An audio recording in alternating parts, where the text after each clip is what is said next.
What is up, guys? Welcome back to the Transparency. Appreciate you being here. This is a live discussion. Nolan Wells updates. Who is telling the truth?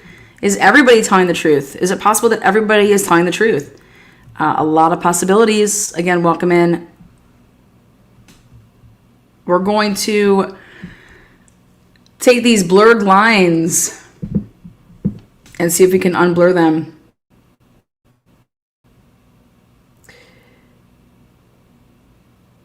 First, again, good morning. Happy Monday.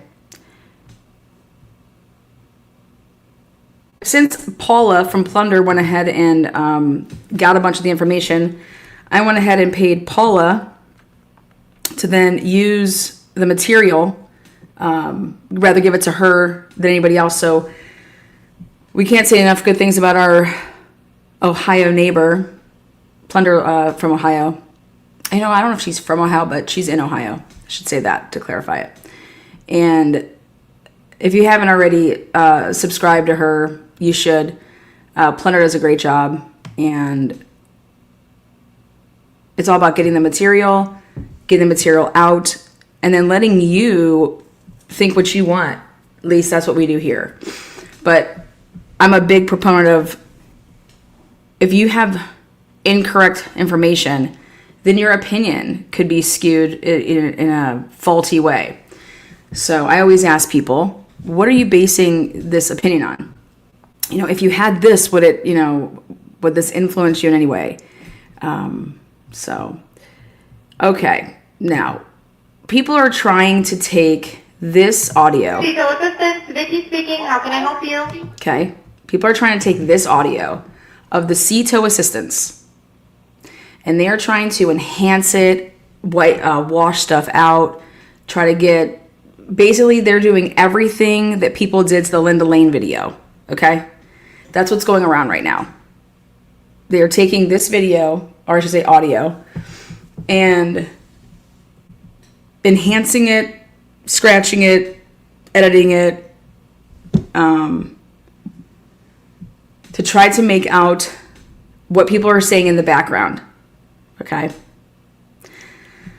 Now, if you're not a boater and you've never been on a boat and you don't know what it's like to be out on the water and something happens, okay, it can create a panic, all right, very quickly.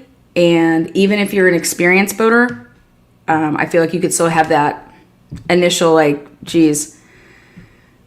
And then it's like, okay, calm down. And what was I taught and trained and all these things, right? These kids were drinking a lot.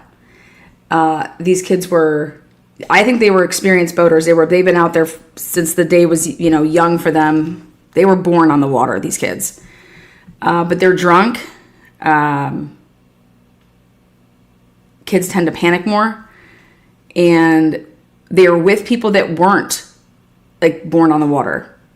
And I can't stress that enough, that people that aren't helping you fix something or, address the situation and are doing whatever and being loud and it's distracting and yada, yada, yada. It messes with, you just be like, dude, get out of the way. You're not helping. You need to get out of the way. You need to be quiet. And you just let me do my thing. So I couldn't imagine dealing with 7 people on a boat, possibly 8, and it just being mass chaos when you're trying to do something. So again, everybody's taking this video, this audio, and trying to enhance it and then tone out. They're just trying to get the background noise. I've had videos sent to me. I'm not going to play that game of here. This is what they say. I believe that is no different than me at Delphi and me listening to the audio, and then somebody before I listen to the audio says they say there's a gun. Dude, if anybody's going to tell you what's there, go ahead and enhance whatever you want. Put it out there, but don't be telling people before they listen to it, this is what it says. That is suggestive out the ass. You need to hear whatever you think that you're going to hear on your own. So that's what I think about those videos. And no, I don't hear Nolan sleeping or fucking shit like that. I do not hear it. Hey, we're the and our village pump stopped working. We're thinking. Can y'all please come? We have a membership. Alright, of course. How far is the water coming up, sir? Can you give me a description? Ankles? Hello? Hey, Yes, how far is the water coming up, sir? it's coming up. We're just thinking. I don't know. Like we're going down now. Alright, well, let's get you going. Membership number or phone number listed on the account, sir. I don't know the phone number. It's either. Plunder, True Crime Audio. I think it's just that. Alright. I know we have a membership, like guaranteed. I don't have Alright, the tag unless on you it. have a We got membership it number or anything, it's okay. I'll get you over to the captain. What's the best phone number to reach you at? Reach me at 2. Alright, and is everybody on board in good health otherwise? Yeah, everybody's. How many? Alright, do you need the United States Coast Guard? What? Do you need the United States Coast Guard? No, we do not need that. Alright. Alright, do you have your current GPS coordinates? Okay. So everybody's talking about that part, which is, do you need, first of all, she says, is everybody okay on the boat? People are like, I think that's a weird thing to ask. Why? The dude said that the boat is sinking. Well, is everybody fine on the boat? Like, everybody's okay? I don't see anything wrong with that. She hears a bunch of commotion in the background. She says, do you need the United States Coast Guard? Like, here's me. If you're sinking, why is somebody saying, like, no, we don't need them? The reason they're saying no, we don't need them is because they're underage drinking. That's why. Period. Do they probably need help in that capacity? Yeah, sure. Obviously, right? But she understands this. You can hear on the phone here. I'm surprised that she didn't say, like, ask who, like, who am I talking to? I mean, did you guys hear that? Like, is this your boat? You know, maybe we're about to get into that.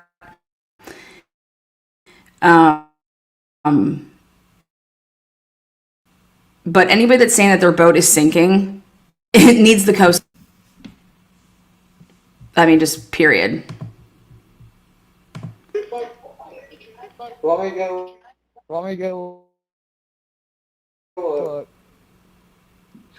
If And now- not, I can send you a text message. And now this kid is doing everything. So I also want to say this, like, his friends are yelling at him, telling him to, you know, like, they're talking to him. He's the one that's calling 911, or I'm sorry, the CTO people. I know for me before, when I've had to call 911 and actually doing something as well, I was putting out a fire on a U-Haul that, like, fucking blew up because my neighbor at the time thought that he would just record with his camera what was going on. And I'm like, what the hell are you doing? Like, grab the hose, call the police, call the fire, 911, like, what's going on? Anyways, so when you're trying to do everything, you know, I give some of the distraction to him that he's doing multiple things, but I also think that he's drinking, okay? He's younger, but he's making this call, he's answering her questions, but he's also being asked questions from everybody that's there. I don't know if he can't hear that well. I don't know what if it's cutting in and out for him. North, are you ready?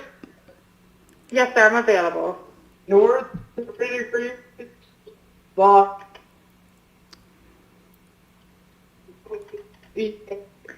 And see all that cutting out? 72.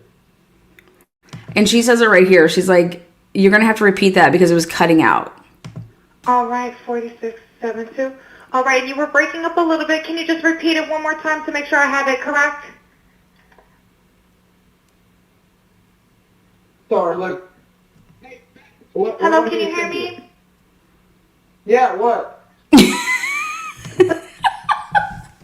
Yeah, what? Okay.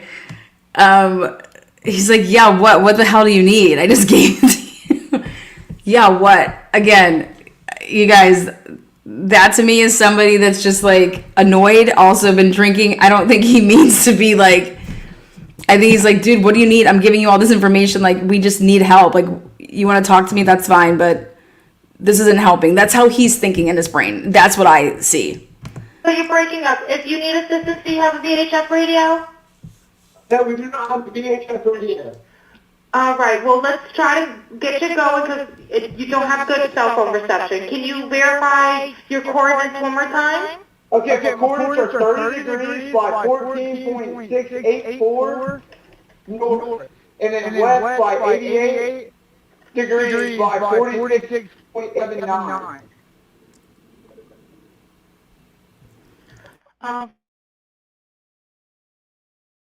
Right, it looks like you're on Horn Island, correct? Are you on Horn Island?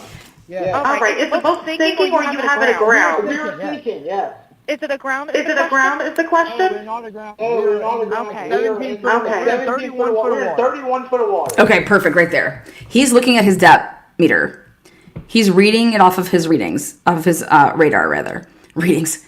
So I'm just going to rewind it just for you to see this little picture here. It'll be a better... Hold on. Okay, right here. Do you see down at the bottom of this where it says on 7/4/2026 at 16:31 the vessel departs West Tip Horn Island. Vessel was towed approximately 2.75 miles before normal operation resumed. Right here though at the tip, as you can see over here to the left, sea tow call. Okay?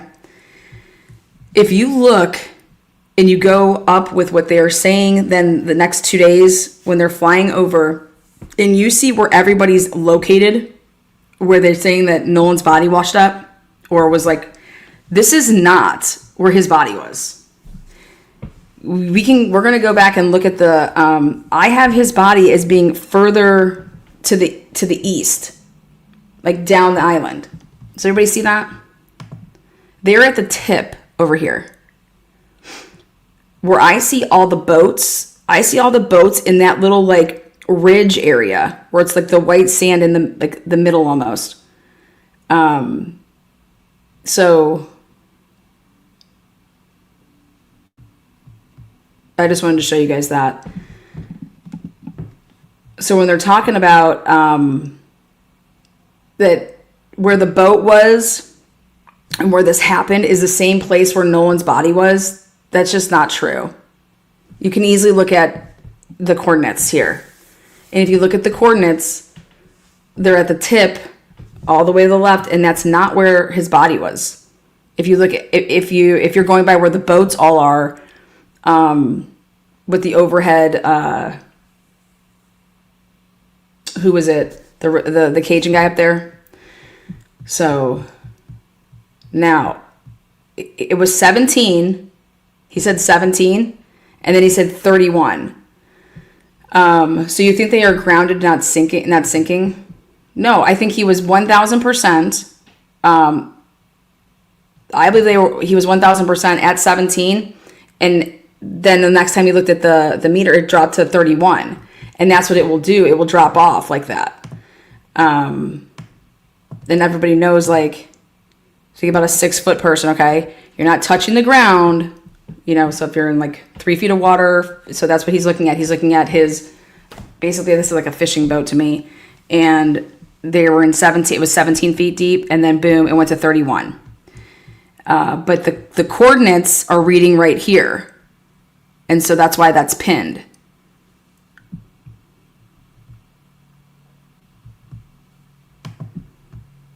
By 14.684 north, and then west by 88 degrees by...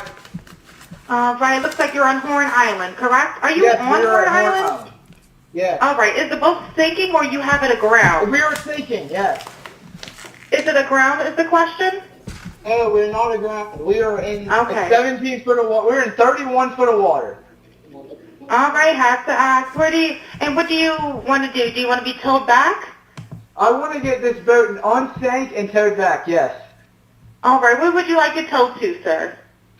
You can tow it to Ocean Springs or Fort Bayou lawn.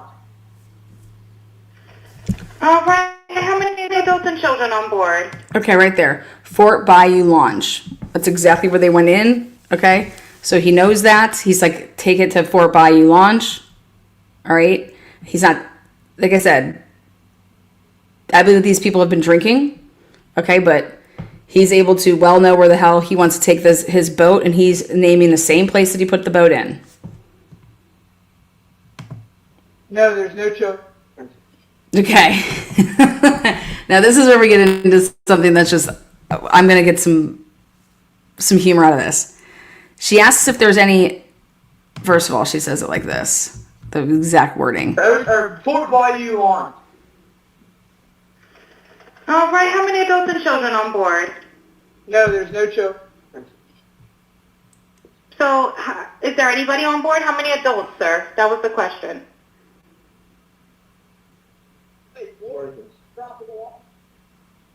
Hello, can you hear me? Gonna jump in and pull the plug, Bart, while you're going. Hello, sir. Hello.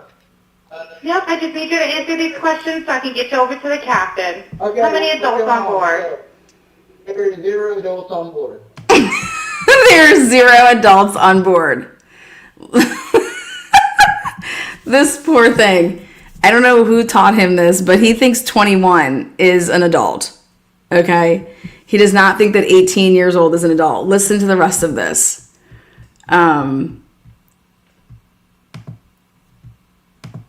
There's nobody on board the boat?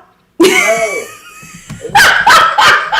There's nobody aboard the boat? No. Like, he's not listening. And you guys listen to just what happened, though, right before that. This is Wyatt, you have Bart, you have Warren. Those are your 3 people that are like your triangle of boaters here. This is their babies, this is their boats, right? They're trying to do things. They're also trying to talk to this woman. And he just totally is like, I don't know what he's doing other than, I don't know if he didn't understand the questions, but I got a little bit of a chuckle out of this when this happened. Everybody here is over the age of 21. Sir, that was not the question. Is there a person, a living individual on the boat?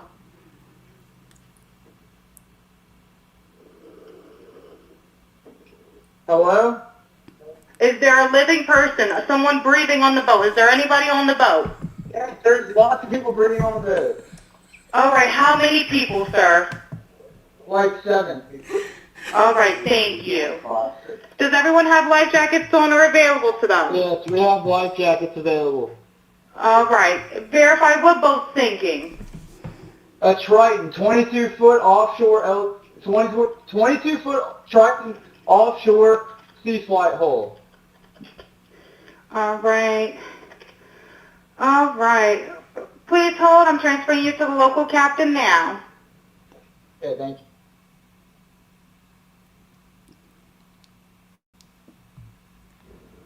Plunder, True Crime Audio. This is Captain Seth. Hi, Captain Seth. This is Vicky from International. How you doing today? Doing good, how are you? Good, good. I apologize ahead of time. I really do. You're going to have a fee for service come up under Jerry. Okay. It sounds like a bunch of kids on board on Horn Island. He's letting me know that his father's a member, but he can't give me any information. It's his grandfather. And he's saying the boat is sinking, and he's on Horn Island. It's just unfortunate. He's just a kid. There's a lot going on. So Right. He said there's about a lot of people on board. He says he thinks about 7. I'm guessing they're all under 18. Right. And I'm not trying to be rude. He wants you guys to go out there and unpump the boat and then tow it in. Do you know what kind of boat it is? He said a Triton 24 footer, but that's all he can give me. Okay. Alright, yeah, I just actually got off the phone with his grandpa, who I'm guessing is the owner of the boat, And he Is it said Jerry? yeah, Yeah, Jerry. Jerry. Yeah, he said. I just hung up with him. He said He that said that they don't need any help right now, but if but something if something changes, they'll call me back. So I'm guessing that they may have figured it out, because they're in a panic and they're both wondering. Yeah, they're in a panic. He's saying the bill's just not keeping up. I asked for Coast Guard. He said no, but he's just really upset on the back end. And, you know, I get it. It's a kid. He just doesn't understand. Okay. Do you still have him on the line? Yes, I still have him on the line. And again, I couldn't find, he couldn't give me anything regarding his grandfather's, you know, membership, so it's just under... Plunder, True Crime Audio. Okay. All right. Yeah, I just talked to. If you wanna, I mean, I'm not. We're so tied up right now. We can't really do any non-member jobs right now. Is Jerry a member? Did you find out if he was a member or not? Yeah, I'm not sure if it's his boat or what. I'm not sure what's going on with it. Yeah, transfer the kid over. I'll talk to him, and then I'll call Grandpa back as well. All right. And did you want me to look up Jerry's membership number or anything like that to see if he's up? I know you guys are You can swamped. try the cell phone number. Yes, sir. Anything on this phone number?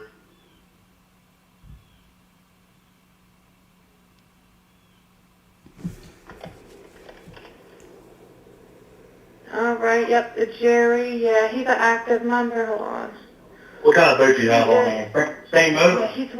Yeah, he's one of your members. Yep, 22-foot Triton. All right. I'll just disregard this one. I'm gonna send you over an accurate one under this Jerry. One. Okay, he's one of your members. You'll get in a couple minutes. Okay. Okay, perfect. All right, and yeah, just transfer this kid over whenever you get a chance. All right, transferring now. Thank you again, Captain.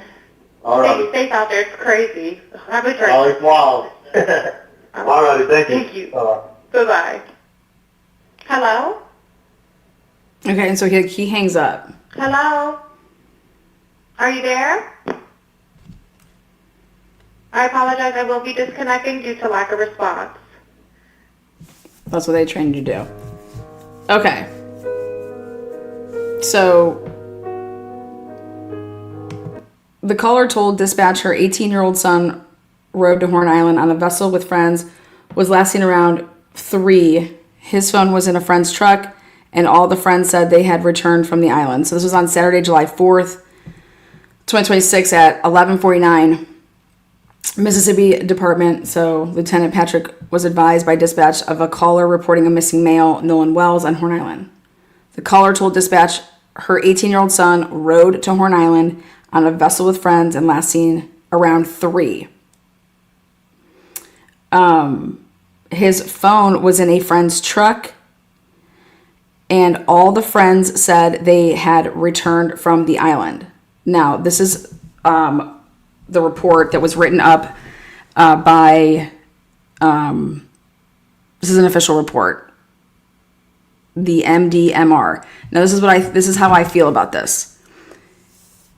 This would mean, in order to say this, in order for Christine Wells to say this, okay, when Nolan says that he talked to his mother, okay, Miss Christine knew that we had Nolan's phone, okay, and that he left it, okay. This is proof of that. This is proof of that. Because when Christine called at 11:49, okay, the only way that this guy could write up this report this way, okay, is if Christine told them this, which is his phone was in a friend's truck and all the friends said that they had returned from the island. Based on the information provided at the time, Karen asked dispatch to forward the reporting party, who's Christine Wells, to the Jackson County Sheriff's Office to make an official missing persons report. Shortly thereafter, dispatch advised that the reporting party and JSO United States Coast Guard had been notified. So anybody out there with any doubt. There should be no more doubt. Okay?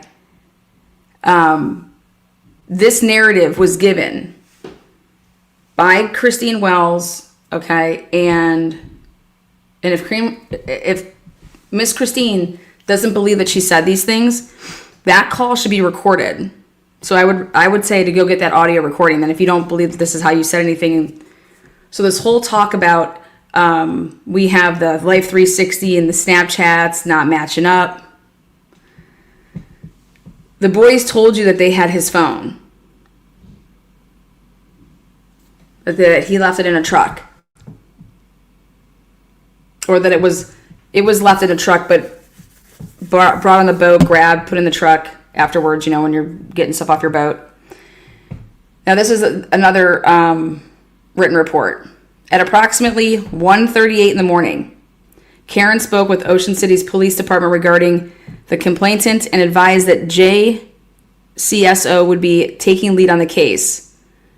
Karen also spoke with JCSO Lieutenant Odom, the shift supervisor, who said that they had taken the initial report. He said that his deputies had spoke with several friends that had traveled to the island on the vessel with Nolan, and that when they left, he was in the company of an unknown female, and that he chose to remain at the island.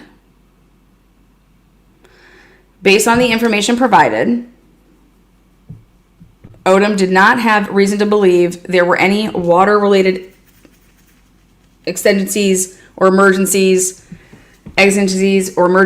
he believed that most likely scenario was Nolan rode in on another vessel, but did not have his phone in his possession to make contact with family. No further action was taken by Karen or his shift the morning of July 5th, 2026.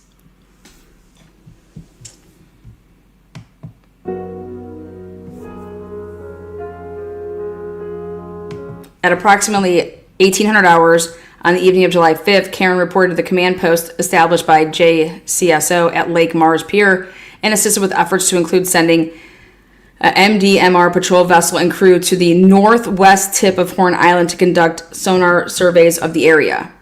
The sonar surveys were inconclusive and terminated due to adverse weather conditions. So when people say out there that they couldn't find him, how come they didn't find him? If they went out there, then he just because there's rumors going around that he was then put out there later because they would have found him before July 6th. Read the report. Okay, first of all, it usually takes 48 hours for a body to float back up. But also you're dealing with these type of waters. They weren't diving in the water, they were using sonar. And right here in the report, it says that it was inconclusive and you couldn't see anything because of the weather.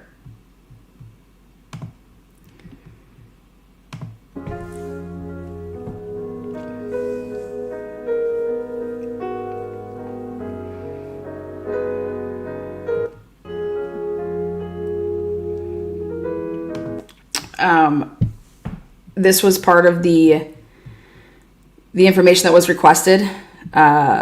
Date now 7/4/2026. Now this is what I want you guys to pay attention to. The MDMR will use this data to start sonar scans in the area. While information is requested, the following be used for the data because we're talking about this missing persons. Date 7/4/2026. 1800 hours. Okay, that's 6 p.m. That's location based on original vessel's GPS data. And then male, black, 6'1". I'm telling you guys he's not 6 foot, but that's what you would put if you were an athlete to give yourself a couple extra inches, as all athletes did. Food intake, unknown. Alcohol intake, heavy. Clothing, shorts only. But this is this whole 6 p.m.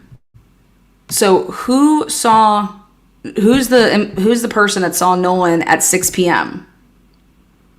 This would be an hour and a half after to 2 hours, after everything with the boat, and dealing with everything with the boat.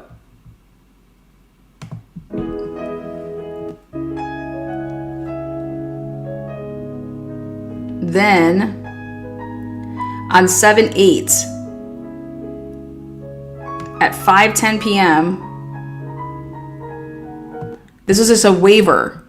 Jerry, the guy who owns the boat, okay, Wyatt's grandpa, on 7/8 signs a waiver that you can just, here you go, you can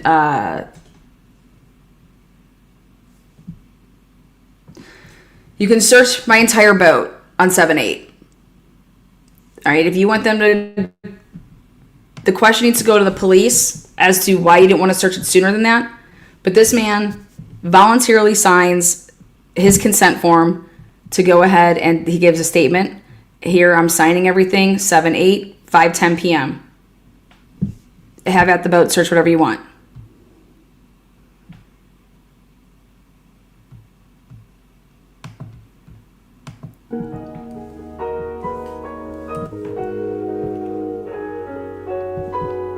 Another waiver here. This is the vessel, same thing. 7/8 at 4:09. And this was for that Bart kid. The Bart kid signs it. You can get into my boat. So what this means is that not only was the Triton, okay, you can search, it says everything right here. I'm granting you permission to do all of the above. I have not been threatened in any way nor offered any reward for granting this consent. I have been advised of my right to refuse permission to search. I hereby give permission to search the above locations. There you go. Everything was voluntary. Here you go. There's the case number, MP. So nobody needed a search warrant. Everybody, here you go.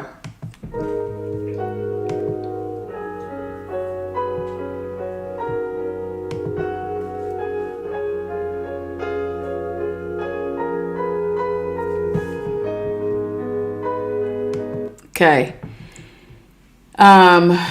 This is assisting another agency, northwest tip of Horn Island, Ocean Springs, 7/5. How it was received, telephone, 10:05 on 7/6/2026 at 9 in the morning. Assist another agency in Horn Island. Dispatch was Dina. Right there.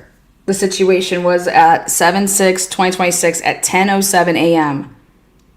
Deceased.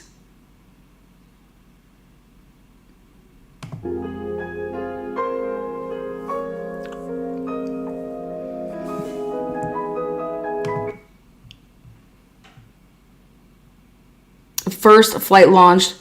Remember I told you guys there was more to the left. Second flight launch site.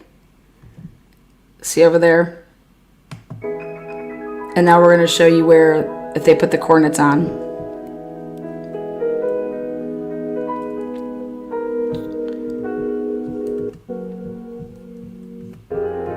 Plunder's very religious, if you did not know. She's right with the Lord. Okay. So, with that said, that to me is really important to have, right? And so what we're going to do is fill in some gaps here. Okay? And I want to correct one thing that I had put out.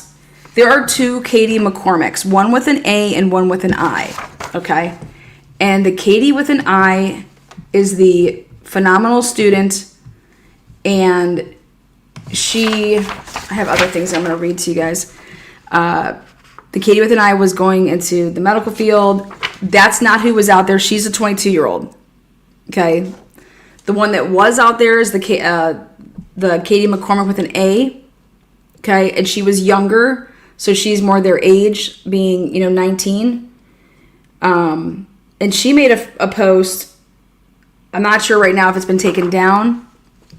But she made a post and it said, "What's understood don't have to be said. I love y'all. Just pray for his family and his friends. I'm good, and all I can do is pray for healing over them. This is a terrible situation, all in all.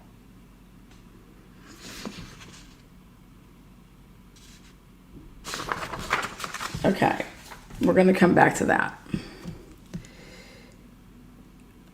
All right, now.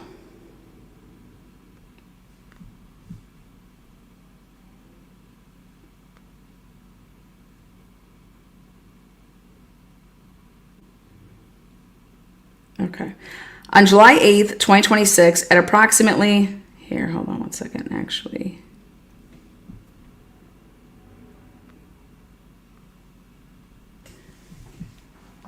You guys might want to, I'm going to print this, and I'll use Hector.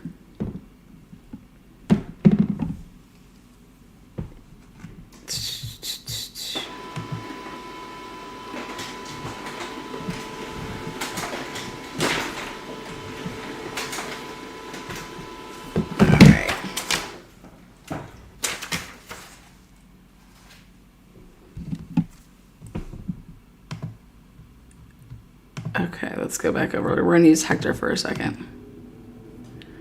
Hector. Hector, what you got for me? Thank you, Hector. All right. We'll get you nice and... Okay.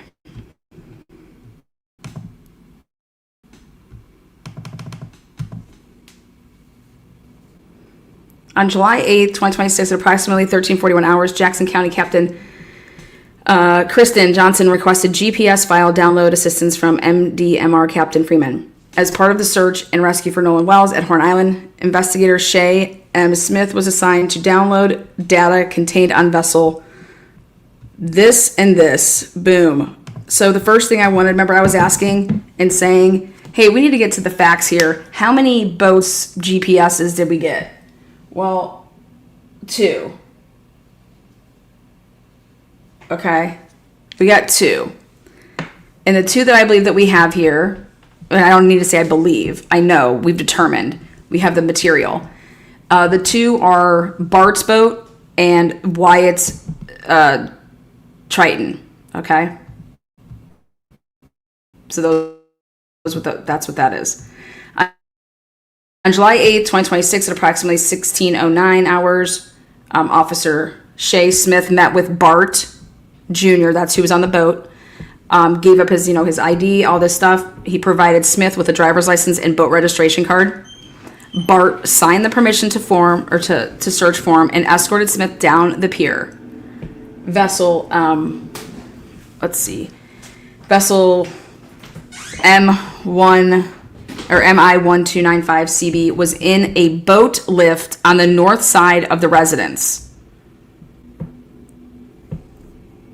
It was in a boat lift on the north side of the residence. The vessel contained a pair of Garmin chart plotters and wired for sonar, waypoint, and chart sharing syncing. So Smith inserted a 32 GB card into the unit and followed to the prompts to copy data to the memory card. A single ADM file was downloaded and labeled as that. So it wasn't just that they searched. Okay, they then seized this material. So they didn't just search the boat, but they downloaded it. Here you go.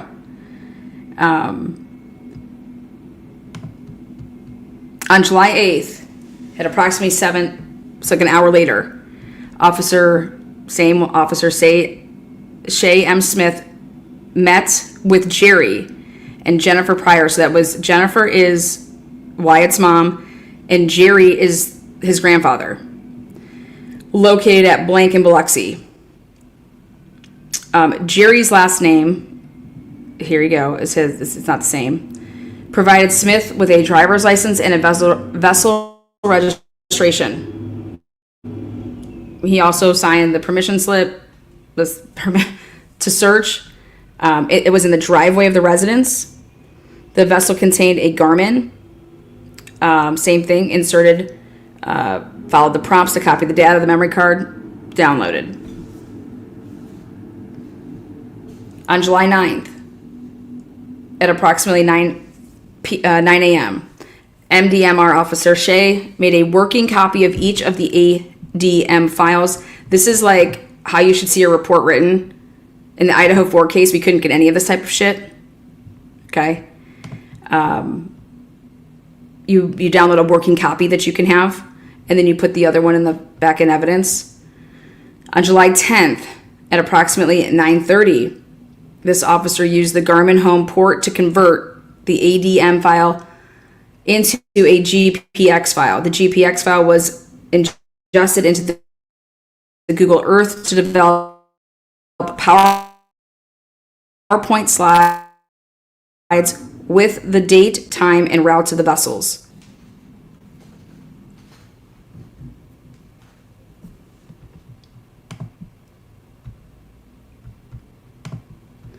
Vessel departs El Camino Real Road for the Horn Island at 9:56. Then we go ahead, and what we have now is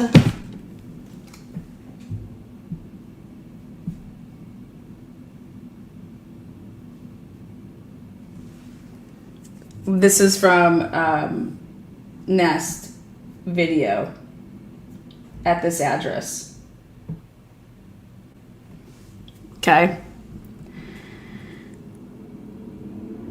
And this is for right there, which is BU, and BU is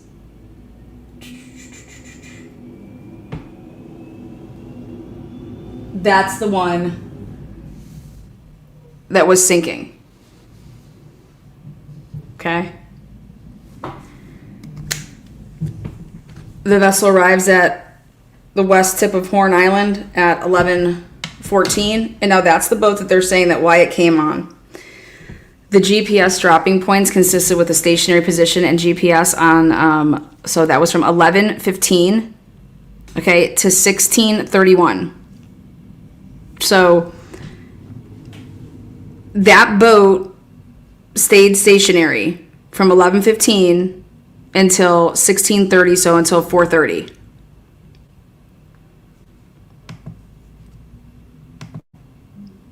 So where their boats started to intake water and everything, how it looks to me is just like I said before on a live. I said when I'm looking at these most recent videos and pictures, they were out way further than just like right up on the water.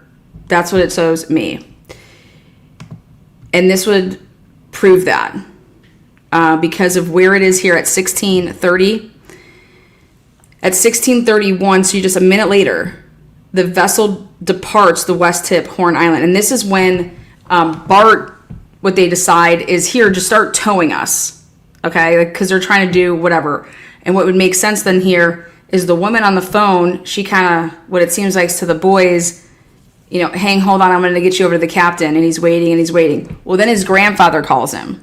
So he's got his grandfather too. Somebody's calling, you know what I mean? They have his grandfather called the captain as well, just called straight into wherever they have this, you know, it's like AAA basically.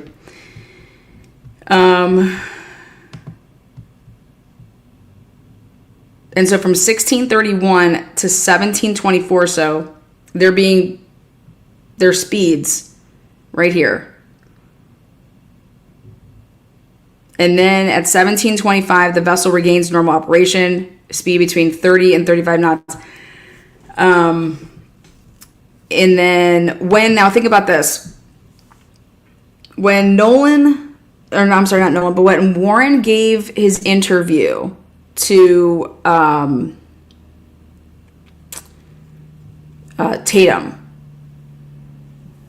you know, that happened when it got released to us. It wasn't like in real time, so it came out, I believe, a couple days later, if not even more. I would love to know exactly when that was filmed, just because everything that they were saying is, I don't even know if he would have this information, because I don't know when this was made public in terms of any of them, but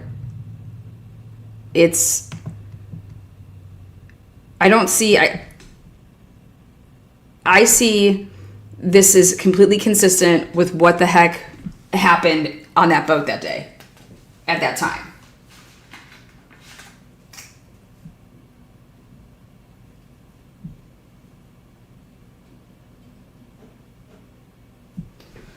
Now,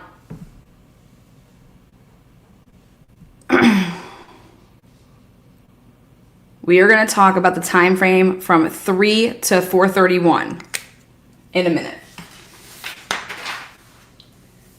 Then at 5:52, the vessel departs. Oh, did I read the last part? The vessel arrives at 5:44, and at 5:52, the vessel departs El Camino Real Road and headed east into Fort Bayou. The vessel returns to the El Camino Real Road at 18:06, and this is where it was like, it was crowded, but did they potentially drop people off over there because people I know drove vehicles, whatever. 18:36, the vessel departs El Camino River, heads southwest to St. Martin, turns southeast to Biloxi Bay Bridge, then back north for Bayou Boat Launch. So this is the stuff that's left out. It kind of, with all the reporting, people just jump from here to here. And I don't know why this got left out. And I think it's important that it shouldn't have gotten left out. So I want to make sure that we're clear about this. All the reports that have been coming out have been jumping from, like, they get back, they depart here and get back at 5:52, and then they jump right to 7:19. Well, I think it's important that you talk about this 18:06 and this 18:36 time, which is 6:06 and 6:36. So we're going to talk about it. When the vessel returns to El Camino Real Road, which is where it departed from, it was there for about 30 minutes. The vessel then departs from where all the kids gathered that morning, and it heads southwest to St. Martin Bayou, turns southeast to Biloxi Bay Bridge, okay, then back north for Bayou Boat Launch. So I don't know if they were dropping somebody off, if they were picking somebody up. I have no idea what this would be for. If you maybe were going to check to see if that's, I don't know if the Biloxi Bay Bridge has a boat launch over there. We can go ahead and take a look. But I was curious here of how fast you could even be driving back and through. I don't know if this is where the channels were. The reason I ask is I'd want to get my boat. Like, did they fix whatever the problem was when they got back to El Camino? Did they put it up on, like, for that 30 minutes? Were they able to get it up on one of, like, the dry docks and lift it up out of the water? I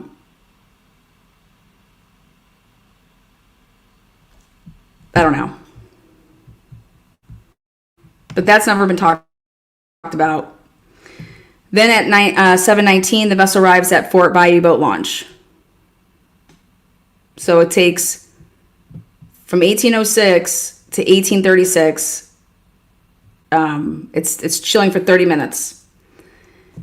And the boat shuts off. The boat turns back on. The vessel departs El Camino at 6:36, heads southwest to St. Martin Bayou, and then turns southeast to go to the Biloxi Bay Bridge, and then back north to go to the boat launch.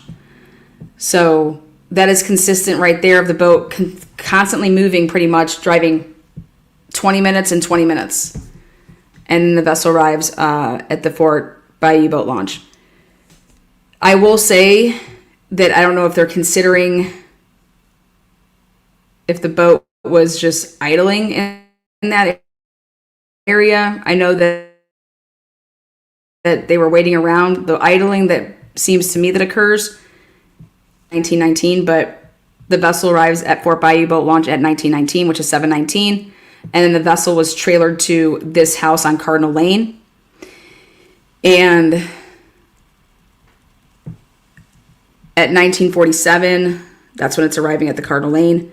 And then at 1959, last data point record on 7/4/2026. At 9:32, powered on. At 9:51, powered on. Vessel moved 52 feet. 9:53, powered on. 10:27, powered on. It looks like you're attempting and you're trying something, which to me seems normal. If you connect like your hose up to your boat. They were checking whatever the fuck was wrong with it. So this seems normal to me, and that's what you would expect to see, is the next day you're fucking around with your boat to see what the hell's going on. Okay? So take a look at that. Like, that is consistent with firing up your boat and seeing what the hell's going on. So somebody that would be trying to, what they want to say is this is all staged. Like they were so good to say, hey, get out there in the morning on that boat and fire it up a couple times. Then at 16:50, MDMR officer Strickland powered on GPS, photo of screen for search coordinates. At 7/7/1810, powered on. Because that's when they got the information. 7/8/2026, 17:13, so a day later. Again, powered on GPS, permission to search. I mean, this is put in a report, and they took it all from the GPS. Now, in this report, I will say, where's the other one? Because that's just the one boat, which is this one, which is the Triton. So I'm curious what the results were of this boat. Let's see if we can find it.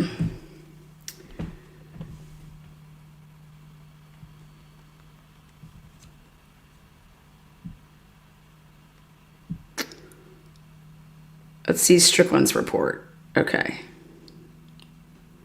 So everybody wrote a report that was involved from what I can see. Let's print this one out for you guys. I don't believe anybody is in witness protection, for the record, whatever people are writing in chat. It's just ridiculous.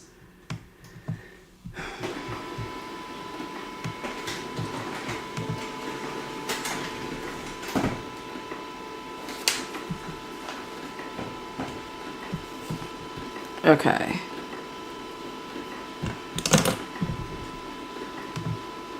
On July 5th, 2026, at approximately 11:55 hours, Mississippi Department of Marine Resources Officer of Marine Patrol Master Sergeant Jacob Strickland received a call from Captain William Friedman to locate and interview a female subject that was possibly involved with the missing person on Horn Island.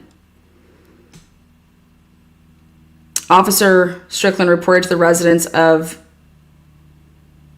reported to that residence, who was initially reported to be on Horn Island with the group of people associated with Nolan Wells.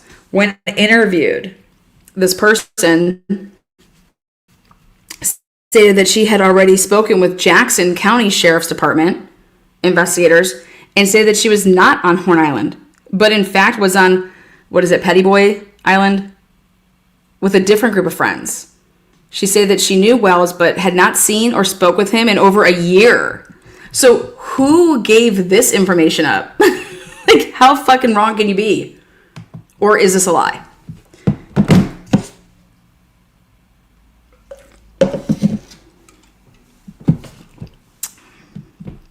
Like, what is up? What is up? Then, okay. Officer Strickland followed up on some other possible names associated with Wells that may have seen him at Horn Island that day. Jacob Woods of Ocean Springs. He was not home. Drew Johnson, no contact was made. And approximately, Officer Strickland contacted Wyatt Pryor's mother, Jennifer, who stated that Wyatt had already spoken to the Jackson County Sheriff's Department investigators earlier in the day, but would cooperate in any way that they were needed. Officer Strickland was given verbal consent to view the Garmin GPS on Pyron's vessel. Officer Strickland observed the track line showing Pyron's vessel location on Horn Island to narrow down the search area for wells. The GPS displayed that the vessel was located near the western tip of Horn Island for the date of July 4, 2026. Officer Strickland was notified that Jackson County Sheriff's Department was taking lead on the missing person investigation, so MDMR officer would be in a supporting role for the remainder of the investigation.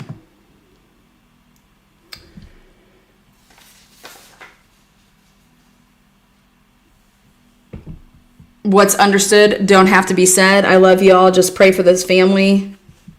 Okay, when this screenshot was taken, it was 2 weeks after the post.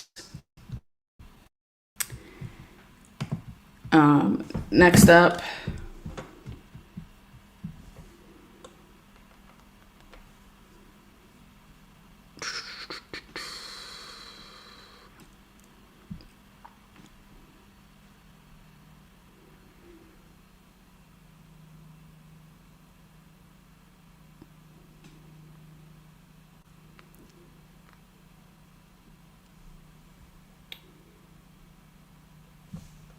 We're going to print out the MSDMR request for SAR data, which is from the Freeman guy.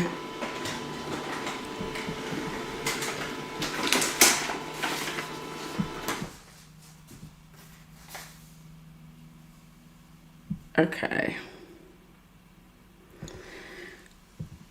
So you can see the date here, 7/5, 9:52 p.m. As part of our response to the MSDMR requests, SAR data related to the missing person, Nolan Wells, the MDMR will use this data to start sonar scans in the area while information is still limited. We request the following be used for the data. And right there we have 6 p.m. Okay, 6 p.m.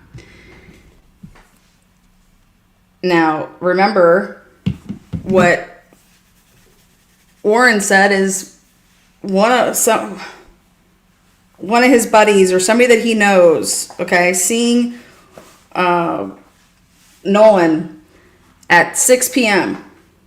6 p.m. on the island.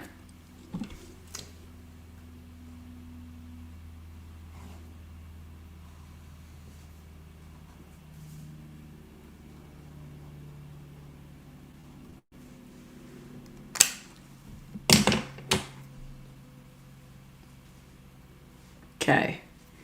Next. So that's what we're interested in right now, is tracking down this 6 p.m.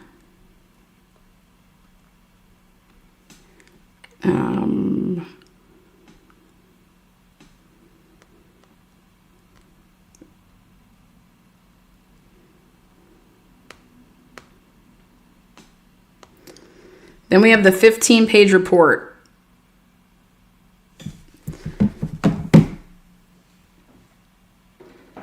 And we'll share this.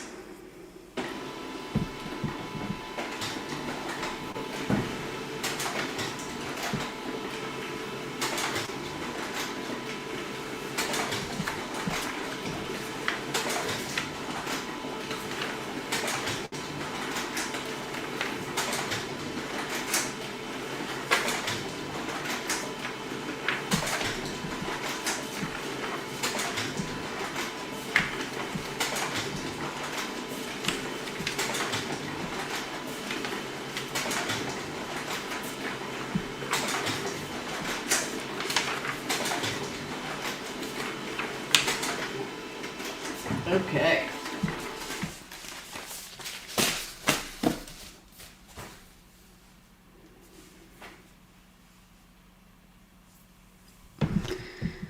Yes, shorts only. That's what you wear when you're going swimming. Shorts only. Nothing's weird about any of this. Okay. Here is the official sworn police report. It's 15 pages. Okay. In this, you have everybody that they receive information from. Bart.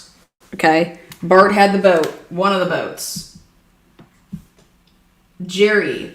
Jerry is Wyatt's grandpa.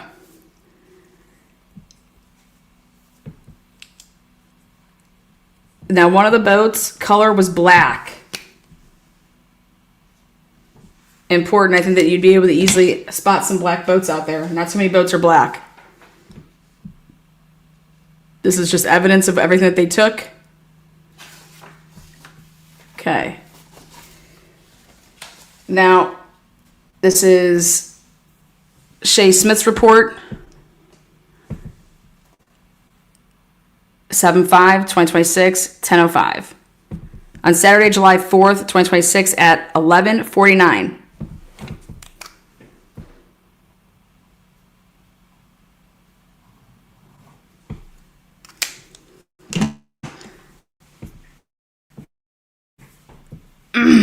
The caller told dispatch her 18-year-old son rode to Horn Island on a vessel with friends. Was last seen around 3 from those friends.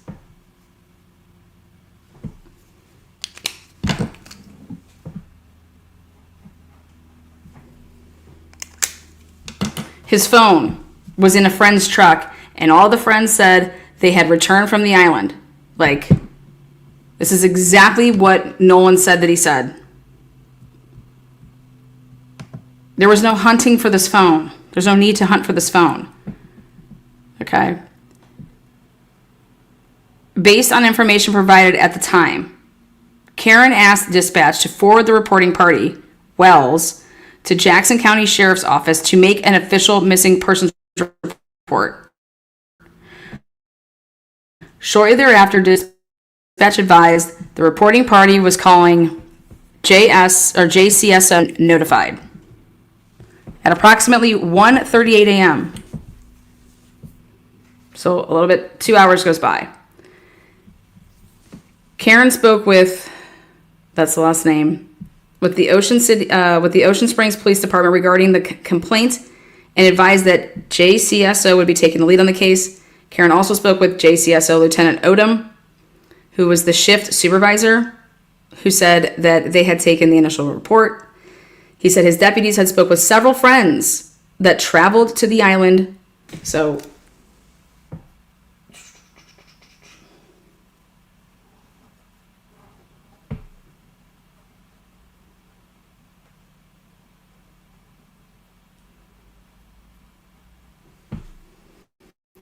that's who's going to have all those reports.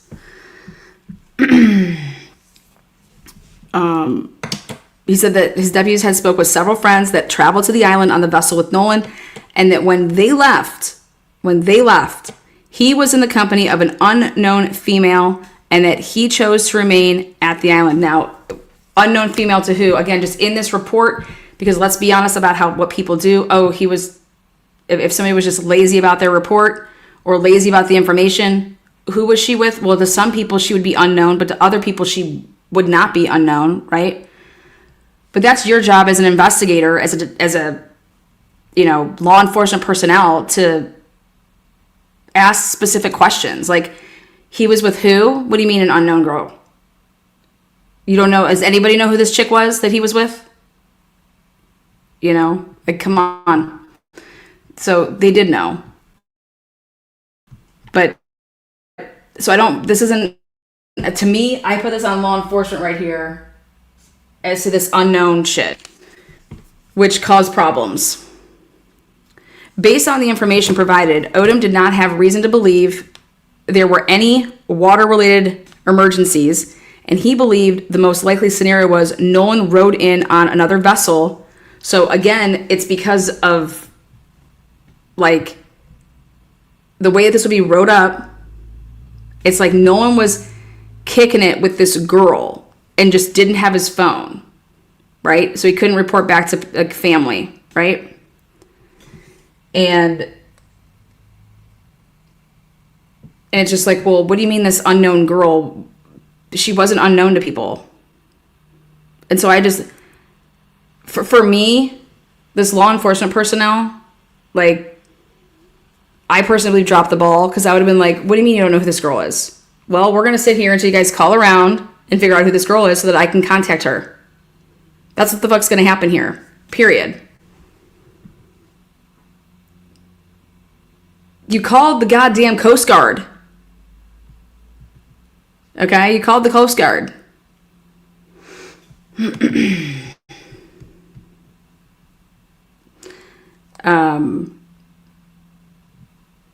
So think about this.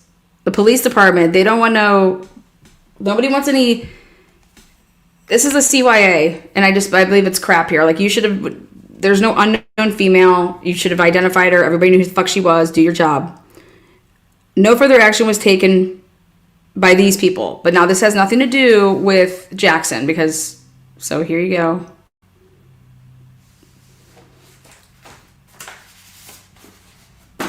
Moving on to the next day.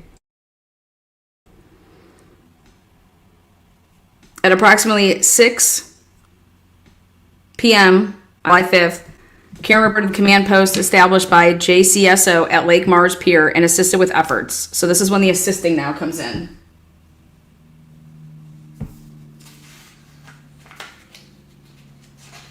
And this is them talking about the bad weather. Then on July, so then this is another person's report here. So this is Supervisor Strickland reporting Freeman here. On July 5th, 2026 at approximately 9 a.m. So I'm sorry, on July 5th at 9 a.m.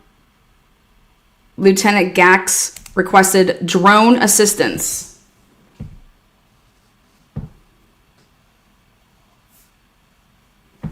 That's first thing in the morning. And then Lieutenant Matt Kasevich transported Freeman by vessel to Horn Island. So they got a drone up there. He goes out there. At approximately 10 a.m., Freeman attempted 3 launches with no success. A software issue was identified and unable to be repaired in the field with this drone. At approximately 10:30 a.m., Freeman requested Senior Master Sergeant Shay Smith report for duty with additional drones. Freeman and Kasevich picked up Smith and transported him to Horn Island. At approximately 12:40 p.m., Smith launched the first drone flight. The launch location was right here.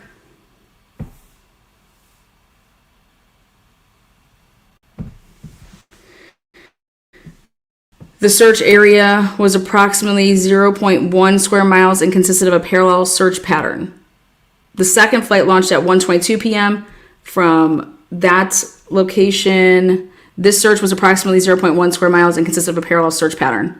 The second flight ended abruptly due to a battery separation from the drone. The excessive heat caused the lithium batteries to swell. What the fuck? Further flight attempts were canceled due to the excessive heat. Nolan Wells was not located during either flight.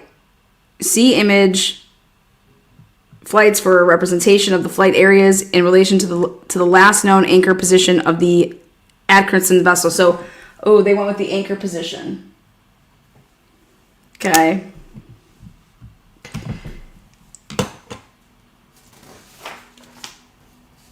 Next.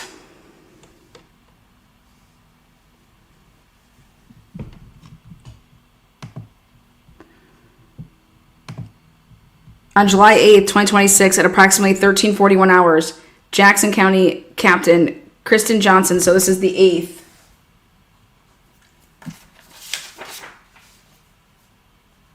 the 5th. So look at this.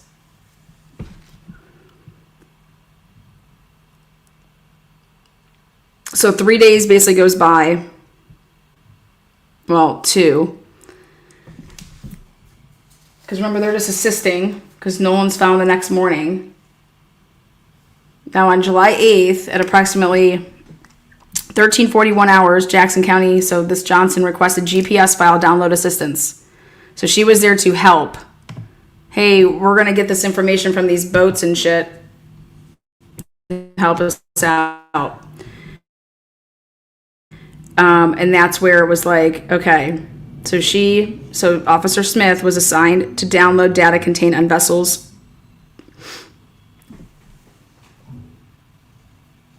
We have this one.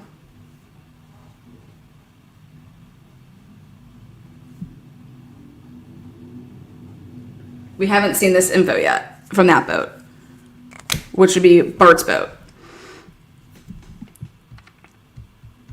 On July 8th, 2026 at approximately 16, okay, we know that. Bart located, he provided with his driver's license registration, yep. And his boat, now, his boat was on a lift on the north side of the residence. The vessel contained, like I already read this already out, so she gets all that. And then she makes up a working file. And the working file, since they worked on it together, that's why there's 2 reports. This file right here, everything that she says matches everything. So 1836, 1919, everything matches both reports. So there's nothing weird there. Then July 8th, this should be the next boat. Okay.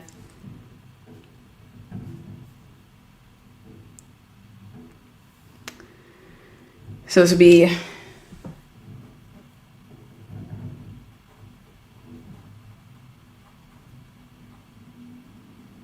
this is the boat that's sinking. Well, let's see.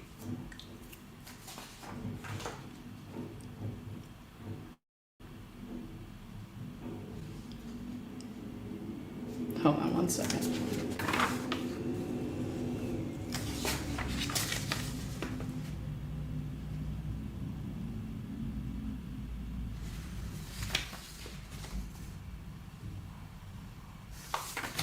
Okay.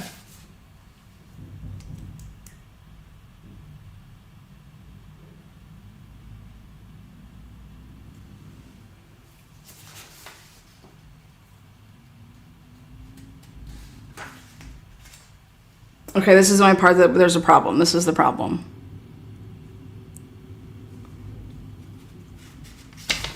They have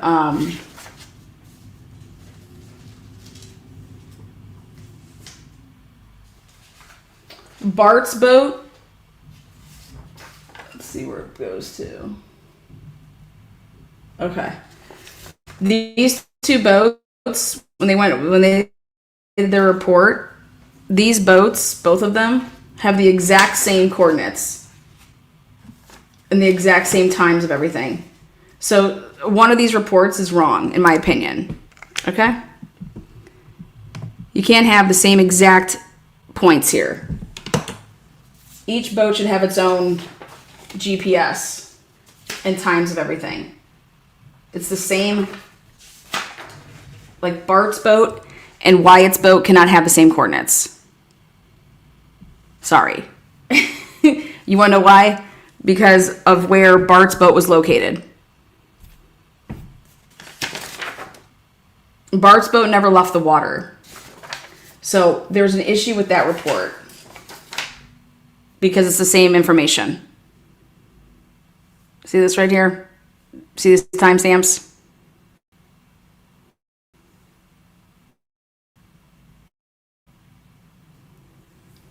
So we have Bart's boat and we have the Triton. Both of them have the same information from the GPS. It's impossible. Lana, how? They did the same thing. No, they did not do the same thing. Okay, they did not do the same thing at all. Because Bart's boat was not pulled out of the water and trailered. But you're going to tell me Bart's boat was fired up at the same exact times right here to check on the boat in the morning? Why would you be doing any of that? There's nothing wrong with Bart's boat. These are the same exact... So all that happened here, in my opinion, is that when somebody wrote up this report, when they're writing up their report, they took, whether it was on purpose or an accident, now that's a different story, but it's just the same information from that other boat. And when you're typing up a report, I could see how that could happen, but what needs to happen here is this needs to be cleared up. So that's something that would be like, in all the mess that we're hearing, okay? How about this? We haven't heard that not one time. Everybody wants to talk about this is fucking bullshit. Well, why aren't you listing the number one thing that would be bullshit? Is that you're hiding the GPS coordinates of one of the boats. That's how you would go about it. If I was to make a fucking big old stink, I'd be saying, why are we hiding the GPS coordinates of Bart's boat? Okay. But yet here we have all these fucking people that want to run their mouths and they don't want to do any of the work to like sit down and look at shit.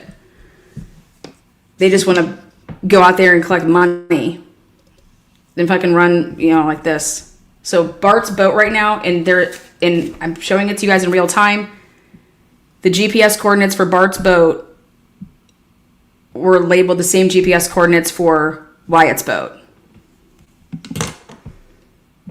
Again, do I think it's as simple as they cut and pasted the information twice? Fuck yeah. But does it need to be corrected? Fuck yeah. But how does nobody know that? And how come no one's talking about it? Because they don't want to talk about facts. Okay? If you really want to truly find something where you can bitch and moan and say that this is a fucking conspiracy, then go get the fucking evidence. Go get the proof. Nobody wants to do that, though. But here's some proof that would actually lend just an ounce of credence. But I think it would be quickly debunked as soon as they realize that they wrote and copied over the same Garmin twice instead of the other one. But maybe it's going to show that it wasn't. But this is how you would point something like that out.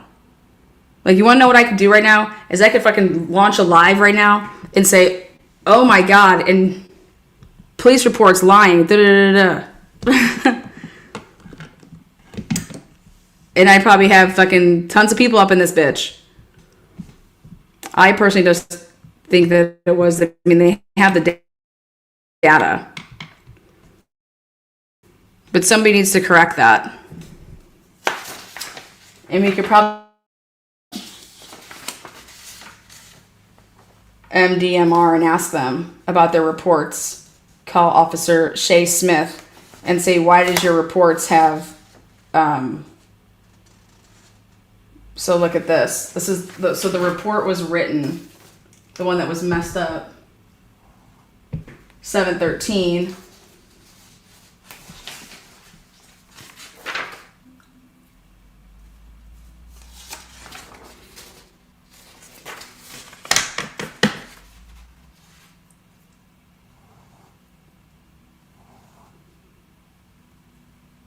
It's a duplicate. It's really interesting. No supervisor signed off on this.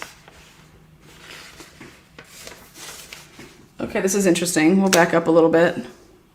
Okay.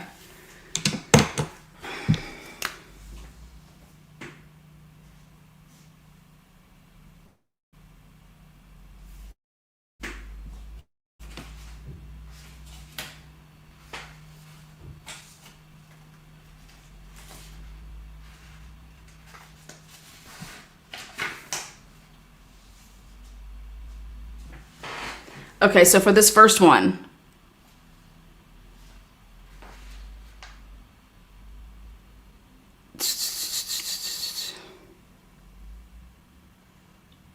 that's this, but there's no supervisor that signed off on this.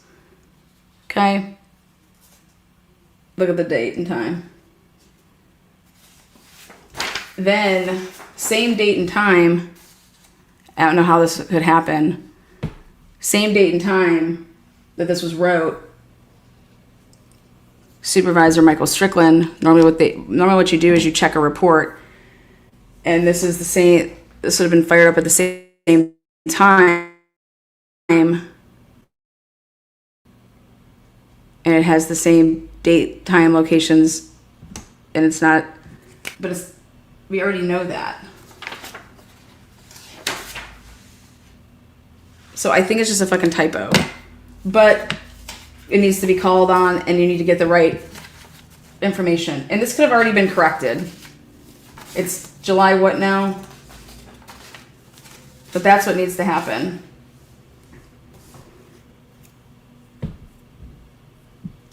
Now, what it seems like this person was doing was they were writing a bunch of reports up, and at the same time they hit all like send at 10:50 on July 13th. But this one's at 11:25 on July 13th. And it's this is Jacob Strickland. He's Michael Strickland. Oh, wow, is it family up in here? On July 5th. This has everything to do with what he did. We've already talked about this.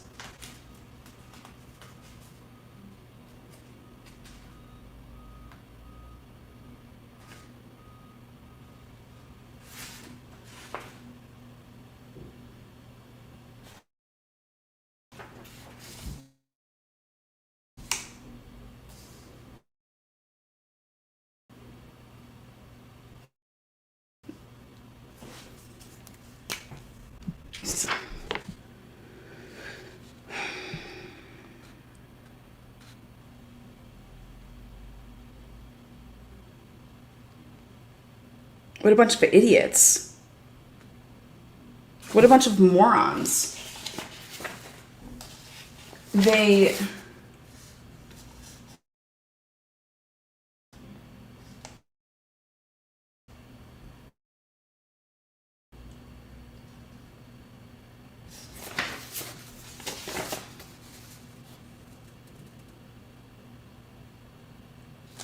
at this. They write in here with Bart that they go to his house. I have his driver's license and everything. The vessel, this is the CB. This is the one that we need. Was in the boat lift. The vessel contained, yeah. And then so here you go. You have contained waypoints, tracks, and routes. So where's this? This is the one that we're missing.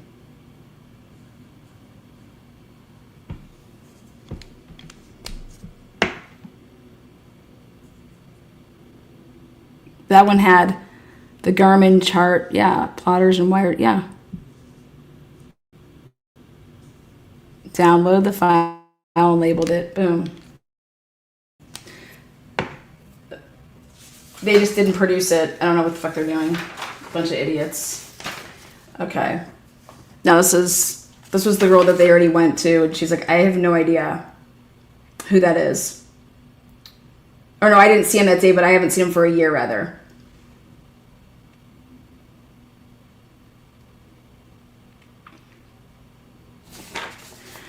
All right, on Sunday, July 5th at approximately 8 a.m. So we have a new name here, Captain Jack. Couple new names. Dewey, Admiral Dewey. Oh, God. There you go. Officers aboard this Dewey traveled to the Northwest Tip. Okay. It was reported that an 18-year-old black male did not return home from Horn Island the evening prior with other people on board the vessel. Wells' last known reported locations was the northwest tip of the island. Upon approach of the island in the channel, a vessel signaled intent to speak with officers. Okay.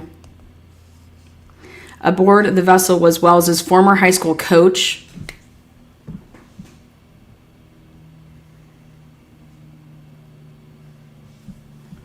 And Wells' parents. So aboard the vessel. So this was on Sunday, July 5th. So talking about like not being out there on a boat. Okay. His parents were out there on a boat. But they were later identified. So with the coach. And a vessel signaled intent to speak with officers.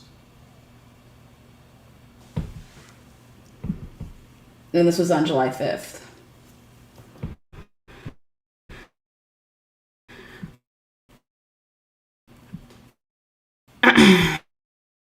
Again, this is 8 a.m. Ewing's kid over there, Ewing, introduced themselves and exchanged phone number contacts and information with George to stay in touch during the search. George explained that they and other private citizens had been on the island on the northwest tip looking for Wells. Gex and Ewing started or stated an initial search of the southwestern shoreline and dunes to rule out any possibilities. Wells ended up there overnight. The search resulted in nothing. Gex and Ewing began to search by vessel and waters surrounding the northwest tip, looking for any signs of Wells. At approximately 9, they wanted drones. Observed search efforts in the area were National Park Service, multiple Jackson County vessels, Biloxi Fire Service vessels, a Civil Air Patrol plane, and a Jackson County helicopter.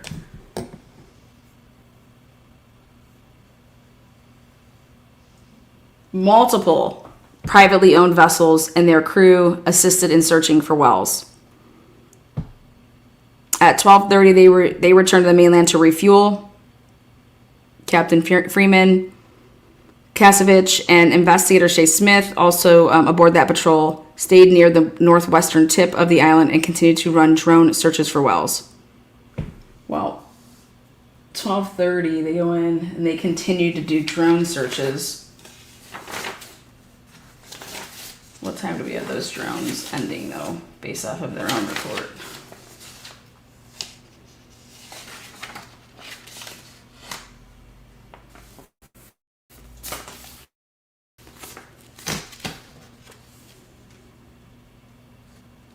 Okay.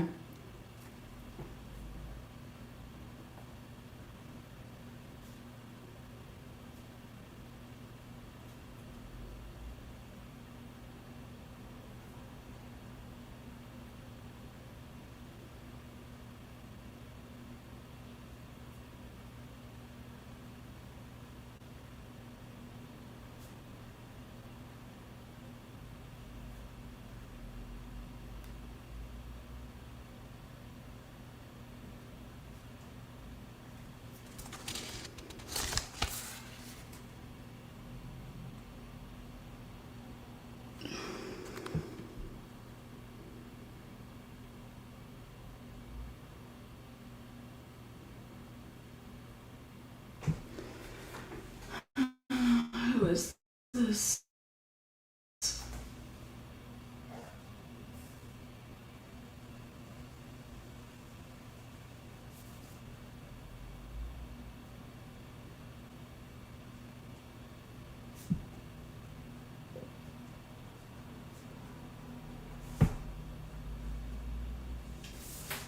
Oh, they want to fuel.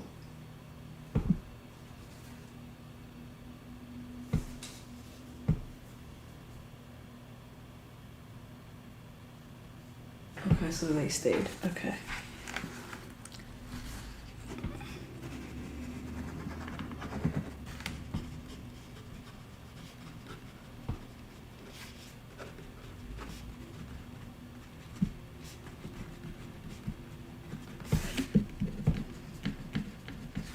All right.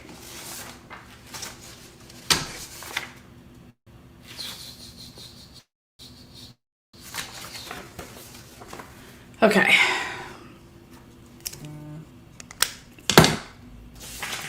Next. Here is everybody that worked the case. Jack, units 4. Unit number was 4. Freeman, 3. Bryce, Gex was, okay, so 1, 2, 3, 4, 5, 6 people from.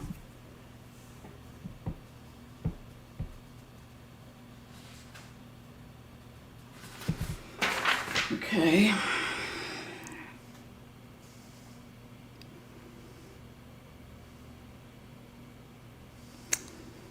This is CAD. Call created at 10 in the morning. Per MP9, if Biloxi Fire would like to assist at 10:13. Charity at BPD asking if they could help.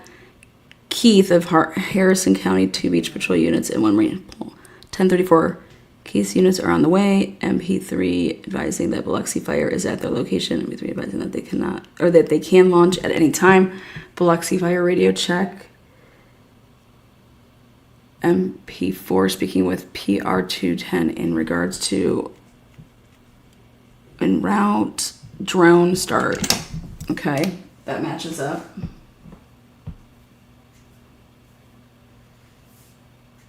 That's correct. Second location for drone, that's right. Done with drone flights, headed back.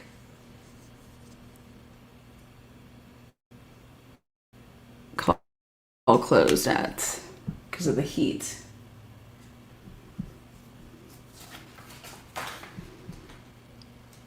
Call has been briefly reopened to allow an assignment change. This is when, oh, that's on 7/8. Interesting. Okay. Closed. CAD call logs. Missing persons at 11:45. Let's see why that would be cleared without a report.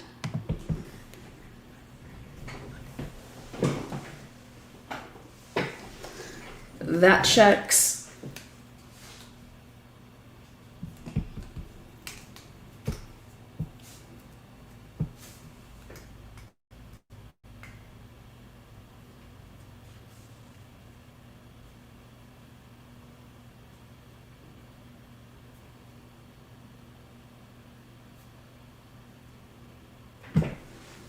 Knock and talk. Who is that to? Let's see if we can get that zoomed in. Clear without a report.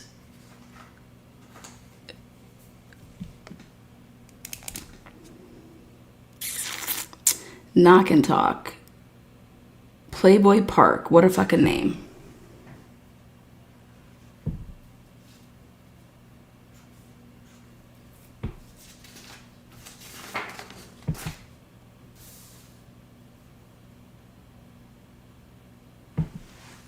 Horn Island, okay, knock and talk.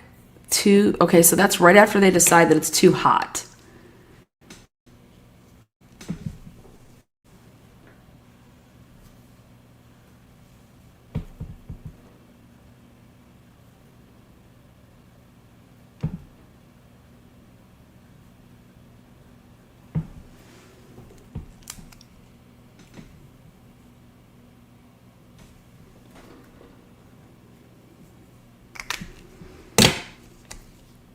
Then 3, another knock and talk.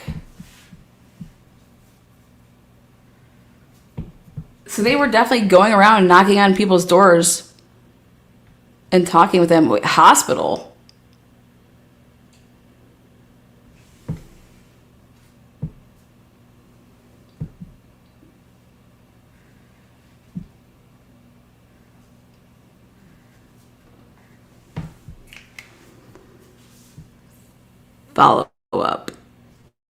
Follow up. Cardinal Lane.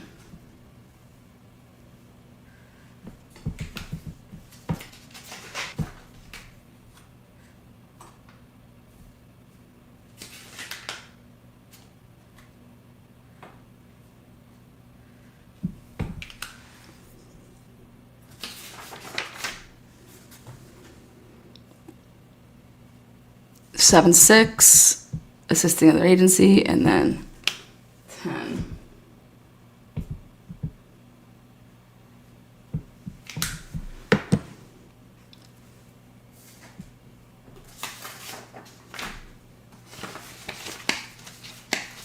Okay. So, big takeaways there. How many knock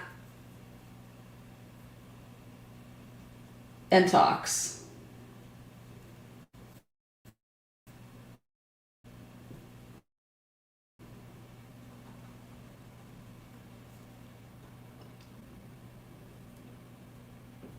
Okay.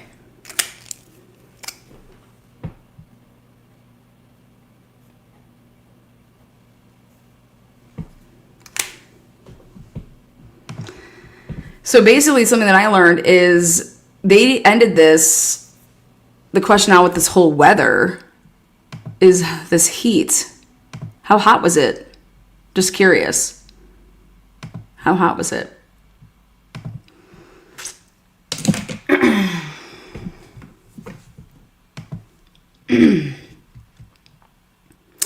All right, next document.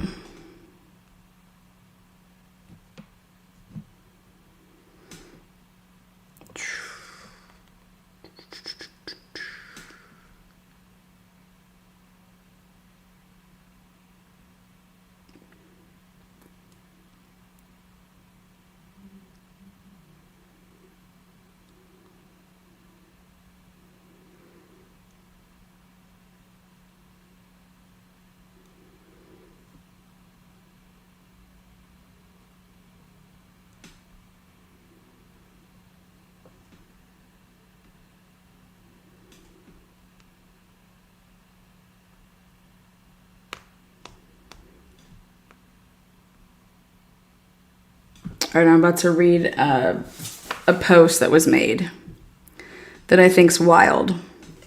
Wild as hell.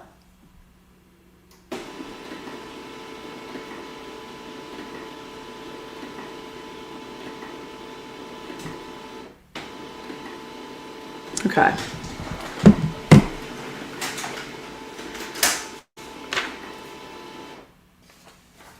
Okay. This is your drone.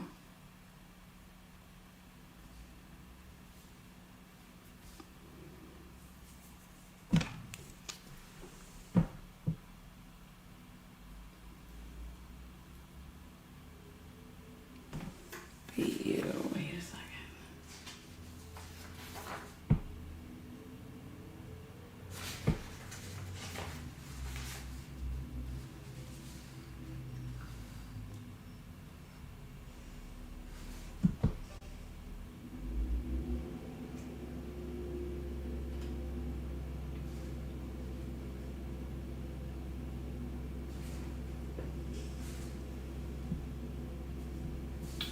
Wow, wait a second.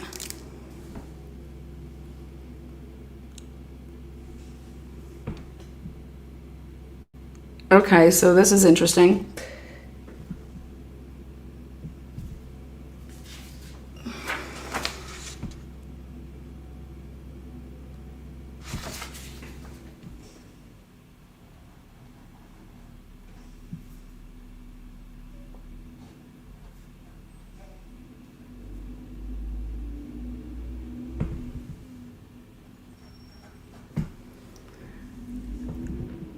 Wow.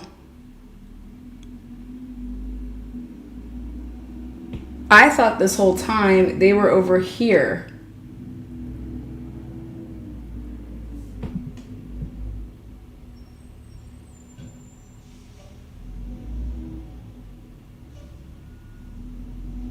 We're going to come back to that. We're going to come back to that. Okay, I want to read you guys something. So,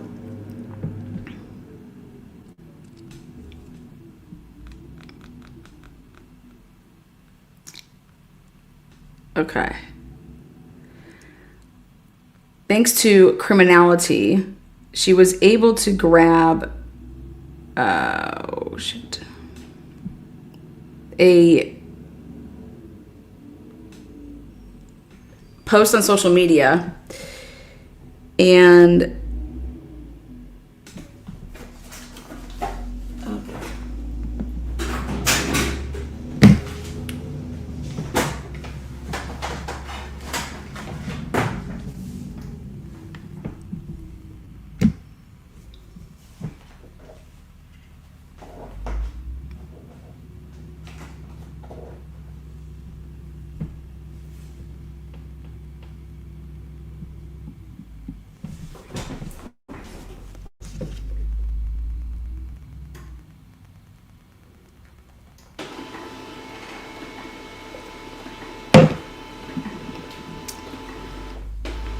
all right, hold on, I want to print this so you guys can possibly follow along with least you can see where I'm coming from. So again, Criminality found this post on social media. And I am just like, what the hell? So this is by New Trend Realty LLC. And so when this was taken, the screenshot was taken a week. As you can see, it says 1 week, or maybe you can't. I'll make it as big as possible.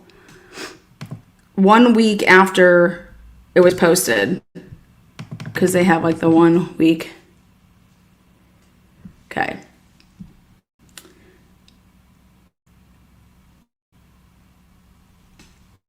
Davon, I mean, I don't know. She's spelling it differently than we've seen it.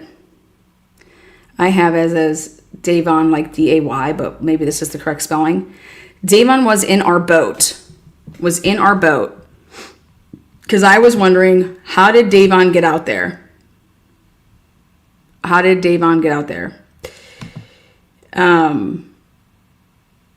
Well, here's how. Davon was in our boat. Our boat was not full. And there was never a word that Nolan was needing a ride back. Davon had a little too much drinking in the island. And though he came back with us, his phone went back inside another boat.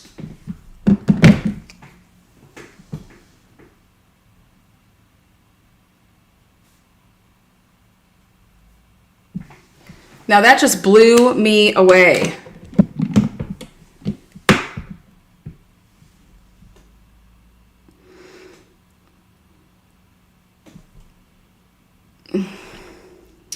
Also, Davon told me, again, when I've told him I was going to call his mom to come pick him up at my house because I didn't want him driving like he was, he said, "My mom knows I drink. It's normal."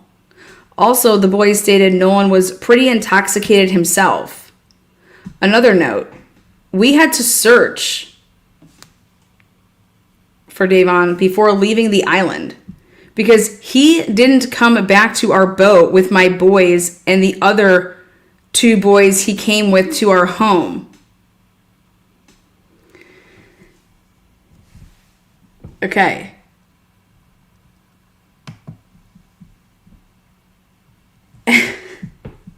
Is Davon a different person than Javon? I think it's a spelling error, or like that the D somehow, I have no idea, Javon, but I think this is the same person. So I'm confused here, but you guys decide. Okay.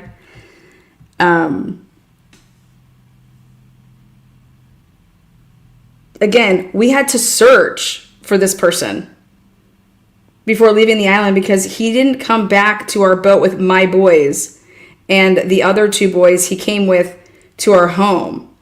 He sure was hanging with Nolan most of the time there. And now, knowing that he was best friends with Nolan since childhood, I assume Javon knows more. He was with Nolan most of the time. We left the island at 4, and Nolan was still in the island. I believe Javon's phone was in the same boat as Nolan's.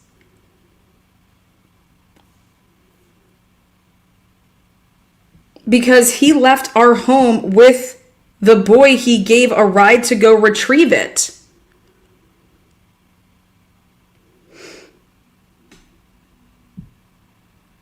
But it's a good question to ask. Do I think Nolan could have tried to swim to land? Yes, possibly. From the island to Lake Mars Pier is 15 minutes by boat. He could easily think as an athlete, but that's not what that says. He was that he could make it. Do I believe the white boys left without him after he said, "I'm going to ride with someone else"? Yes, definitely. Especially if another quote unquote friend there said, "You can come back in the boat with me and the other guys and said, yes, his white friends would have agreed for him to stay if he said he wanted to, because they knew how popular Nolan was. As my friends say, or I'm sorry, as my kids say, he was a celebrity. What? What?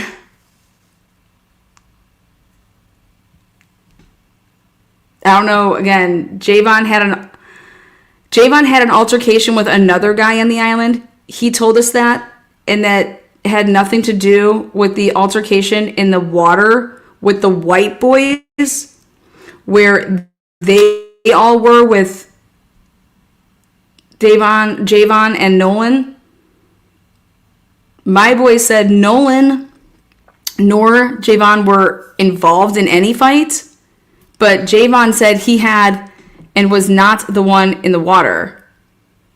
Again, he was not with my kids and the other two boys all the time.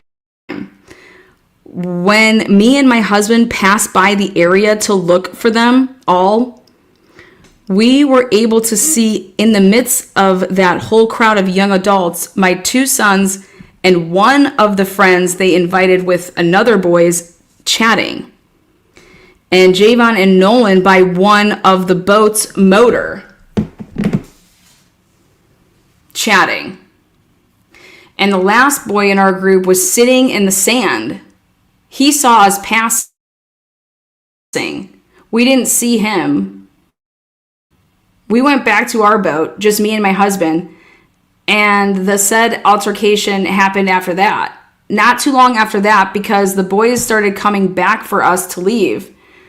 First, one of my boys that looked unwell and confessed he had a couple of drinks with Javon and Nolan. Then my other boy with one of the friends. And lastly, the one that his girlfriend was also in the island.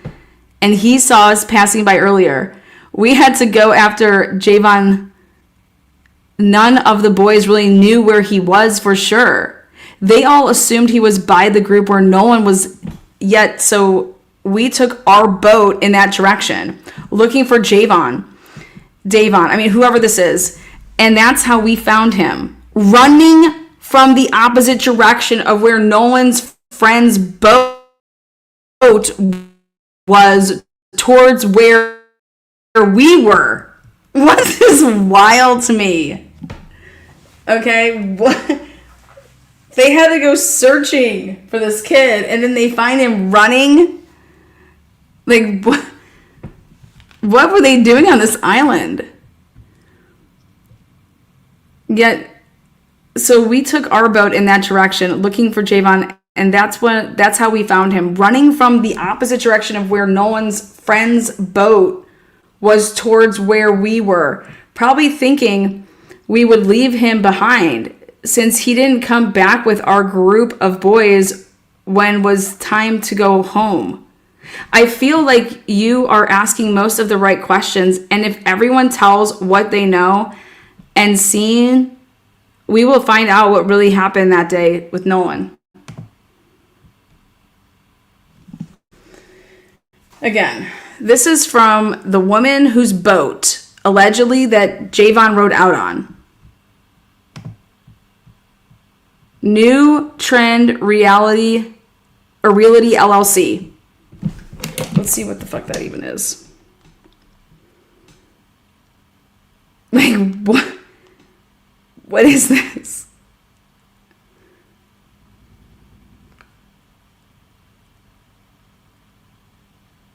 Maybe she has the wrong kid, but I don't know what she's talking about.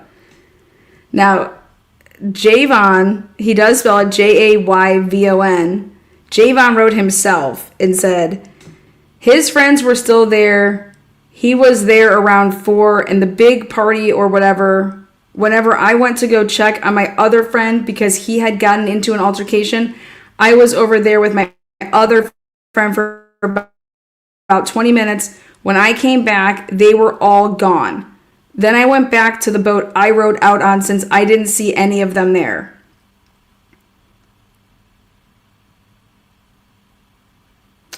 On 7/9, the people Nolan was with had 2 boats tied up together.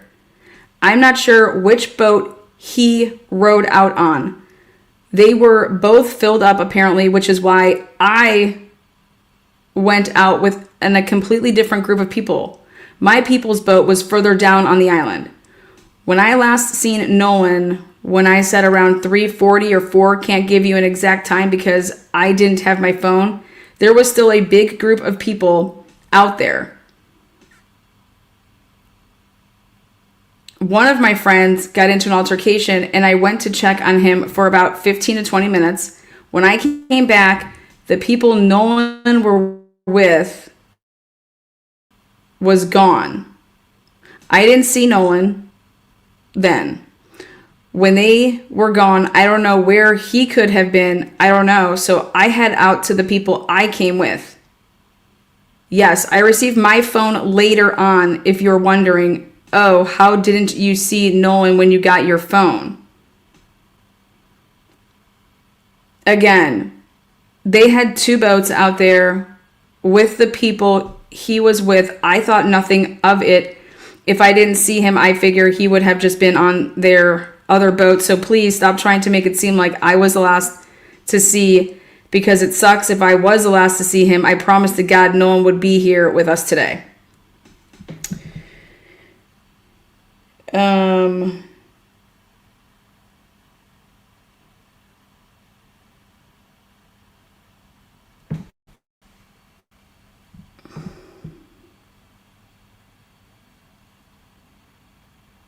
Now, whew.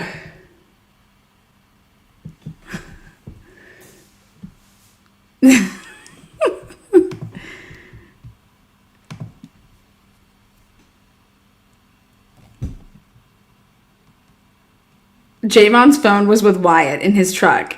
His mom collected his phone when she collected Nolan's phone. That's what somebody in chat says.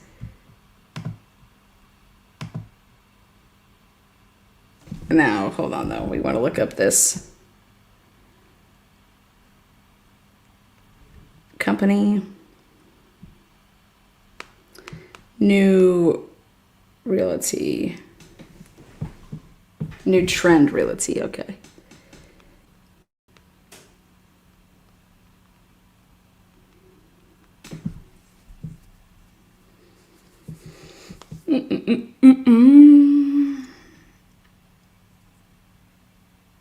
It has a Facebook page.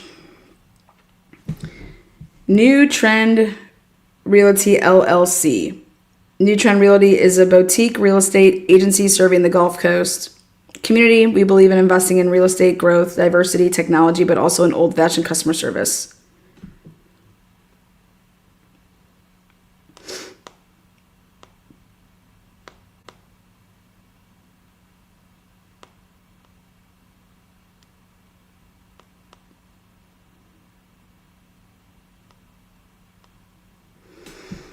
Our deepest condolences. It's heartbreaking. We pray God comforts his family and friends. Our hearts are heavy and with Nolan.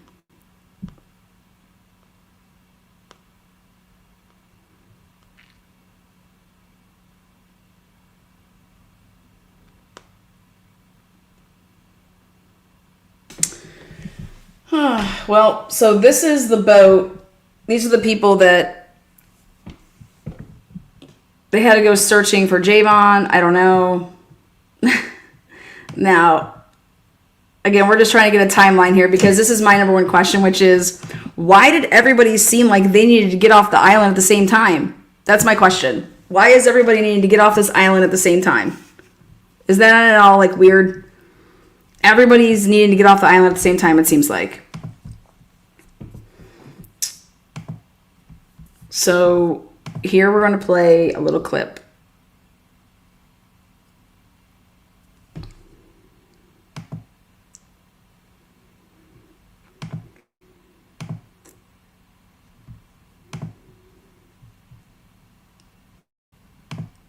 So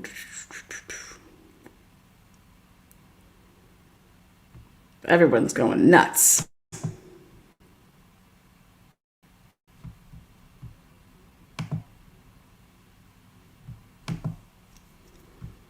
So I'm going to play a little clip.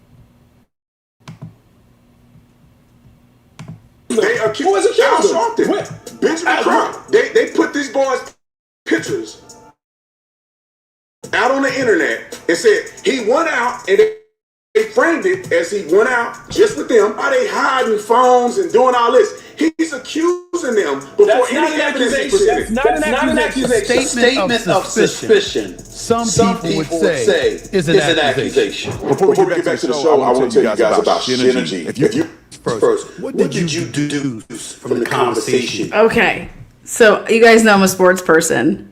And when I saw that Stephen A. Smith was involved in this shit, I was like, what the fuck is going on? Okay. You had from one of the friends that was with Nolan Wells. What did you take away from that you'd like the public to know?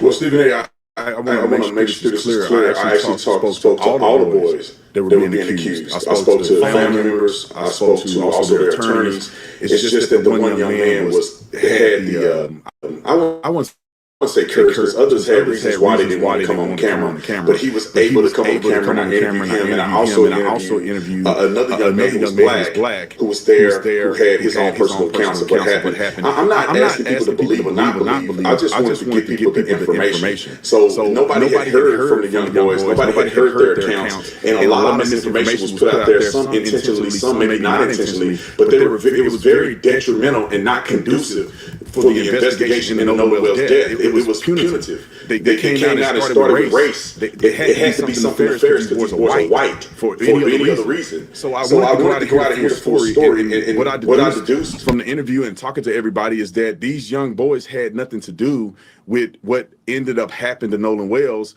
And also they were best friends. I mean, these kids had so many pictures, so many text messages of them being closer to Nolan than any other friend group.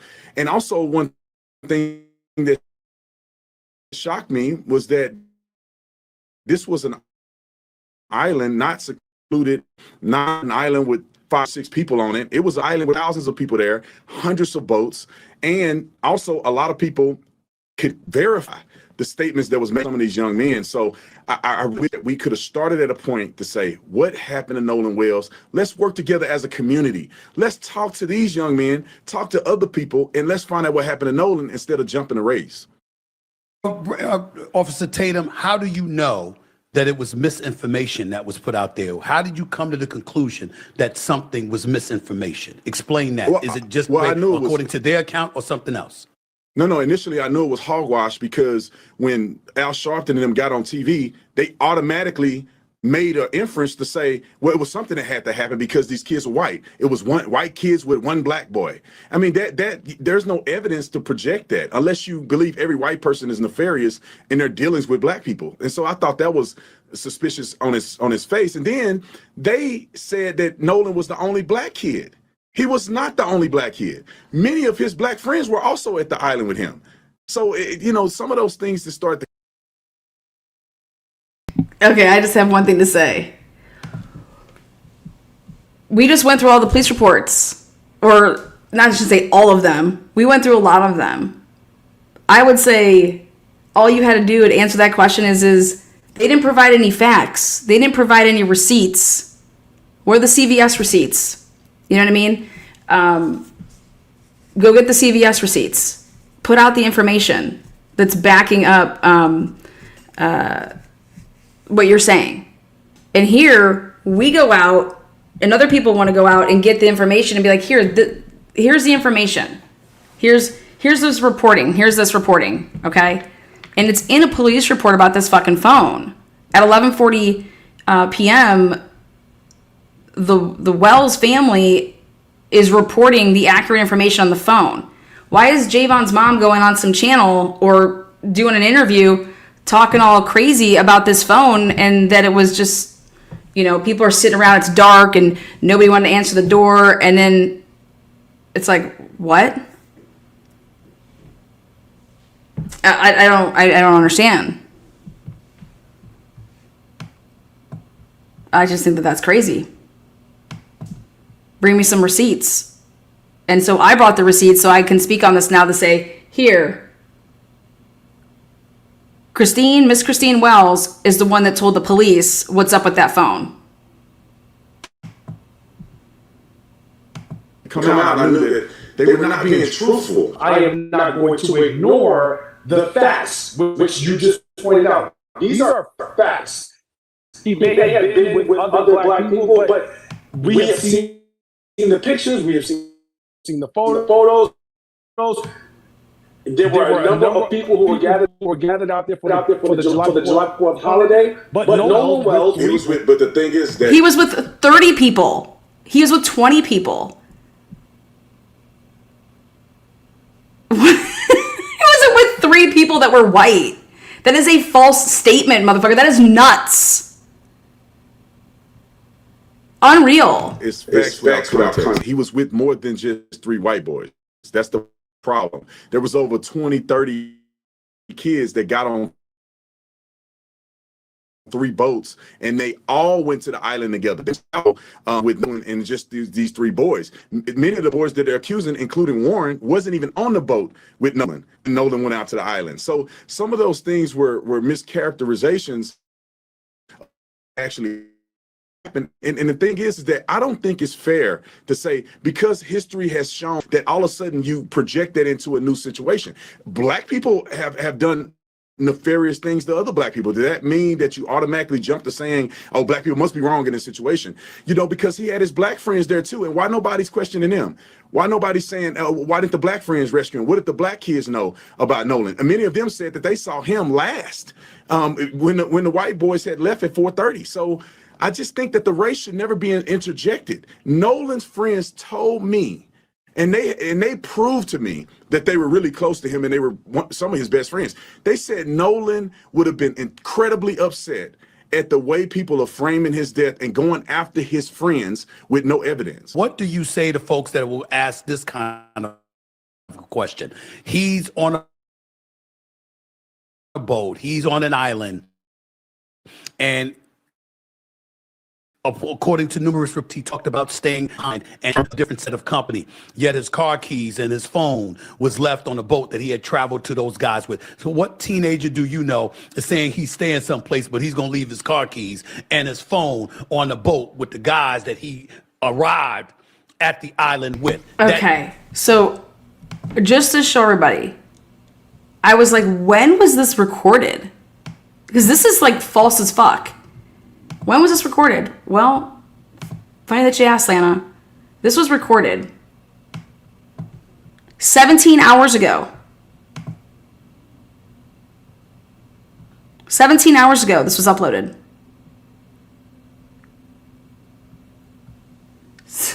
This is nuts. Because Stephen A. Smith is asking questions that we already have the answers to, and that's been debunked. Like, the keys... I mean, come on. I'm just blown away here. But it's not surprising, because mainstream media, they just are mouthpieces. They don't do any of their own research, don't know who they have as far as their resources or researchers are. But I mean, damn. Where people just get out here and just talk and just to talk, and nobody brings any receipts. It does seem a bit suspicious, particularly when the guy's mother, Nolan Wells' mother, had to use some app to locate the phone, and it was something that wasn't given back. These are reports. I'm not pretending to know, Officer Tatum. These are what the report said. What do you say to that? And this is where I feel like Benjamin Crump and them should be sued for them putting out this information without facts. Let me point the facts out. Without context, it's bizarre. But when you put it in the context that a lot of people left their phones on that left. Many kids came to get their phone after they left the lake. Nolan was with a girl. it's not shocking that Nolan would have said, hey, man, you guys had to leave, because they had to leave in an emergency situation. It wasn't like they had time to prep and everything. The boat was sinking, so they had to go. And they told Nolan, get on the boat, get on the effing boat, man, let's go. And he like, no, I'm finna hang out with this girl. I saw evidence of that, and others who had sent messages that I read that said that they asked Nolan to go and he didn't want to go. Now, a lot of people left their phones on the boats because they're sitting in chest deep water, and it's a bunch of people out there. The reception is not very good. So most people did not have their phone with them. Now, the phone and the keys situation, people need to understand the context. Nolan never brought his keys with him because they were on a boat driving 7 miles out to an island. His keys had always been at the rack. They text Nolan's mother. This is where it ticks me off. They showed me a phone call where immediately the first phone call that was made concerning Nolan was Warren called Nolan's mom, and she hung up the phone on him the first time because she didn't know who he was. The second call, he told her, hey, Nolan haven't come back. Do you know, have you heard from him? And then they called the Coast Guard. So his mother was very much aware that they had Nolan's phone. His mother did not have to track the phone through Life 360. His mother didn't come get the phone. Another parent of a black kid who was out there with Nolan came to get her son's phone and Nolan's phone. So why didn't Al Sharpton or any of them ask these boys what happened, have them show evidence, and then present it to the public? And it's because Okay. So now I have to ask this. What kid is not trying to get his phone right away? What kid, meaning Javon, is not trying to get his phone right away? Did he just not know and remember where it was because he was that drunk? What kid? The mother. Javon's mom, Miss Hands, goes to the house to pick up her, because now it makes sense as to why the mom needed to look at Snap Maps, because Javon's like, I don't have my phone. I can't look up maps to see where fucking he is. Oh, okay. Go get on Snap and look. And so wouldn't the story be that my son and Javon and Nolan's phones were together at the same location?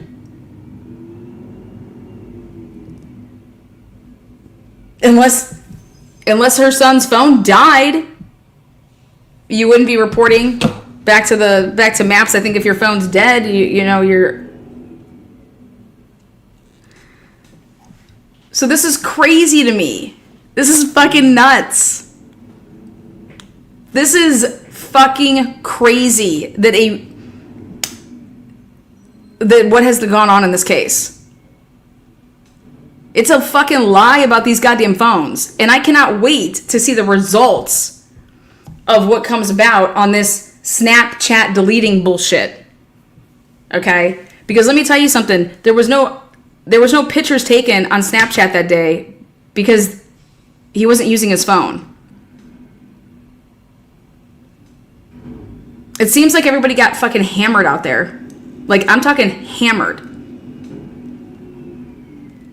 For a kid that's 17, 18 years old, if everybody's coming back off the island, we should all be asking ourselves a question, which is, why was Javon's phone on the boat of these dudes?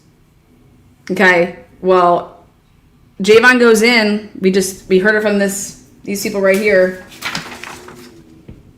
Javon was in our boat. Our boat was not full, and there was never a word that no one was needing a ride back.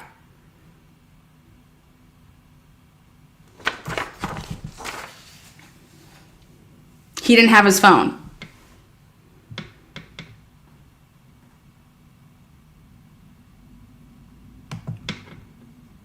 Javon's basically missing too. They have to go searching for him to get Javon, to get on the boat because we're leaving. Because he wasn't with the boys that he actually rode out there with. So the way that I'm seeing this as is Nolan tells him ahead of time, hey, the boat's full for us to get out there. Can you get a ride with someone else out there? Like, who's going out there? Get a ride and then just come and hang out with us. And that's exactly what it sounds like happened here. That he went out with this family right here that own New Trend Realty. They have a couple boys. And this woman was basically like, I need to call your mom to come pick you up because, like, you cannot be driving like this. And according to this mom who puts it all in writing, he's like, my mom know I drink and it's fine. And remember, I just don't know what kid isn't going without their phone. When they want to talk about people not going without their phones, well, why aren't we talking about Javon not going out without his phone from like 4 p.m. until midnight? That's a pretty fucking long time. But I'm going to tell you what happens when you're out on the water all day and you come in, you pass the fuck out. And that's what it seems like all these kids did, is they came in from being out in the water. They had been day drinking all day. They came out from being out in the water. They all fucking crashed, just like college kids do when you're like, it's a noon football game and you're pre-gaming and you're tailgating for the noon football game. Then you go to the football game, you come home, you crash, you get up around 8, 9, 10, get ready, and then you go out again. That is what a college kid does. That's what a weekend would be like on a Saturday. For college kids that would go out early, tailgating, drinking earlier, crash, and then get up, because these kids can just bounce right back. But all these kids look like they had nap time.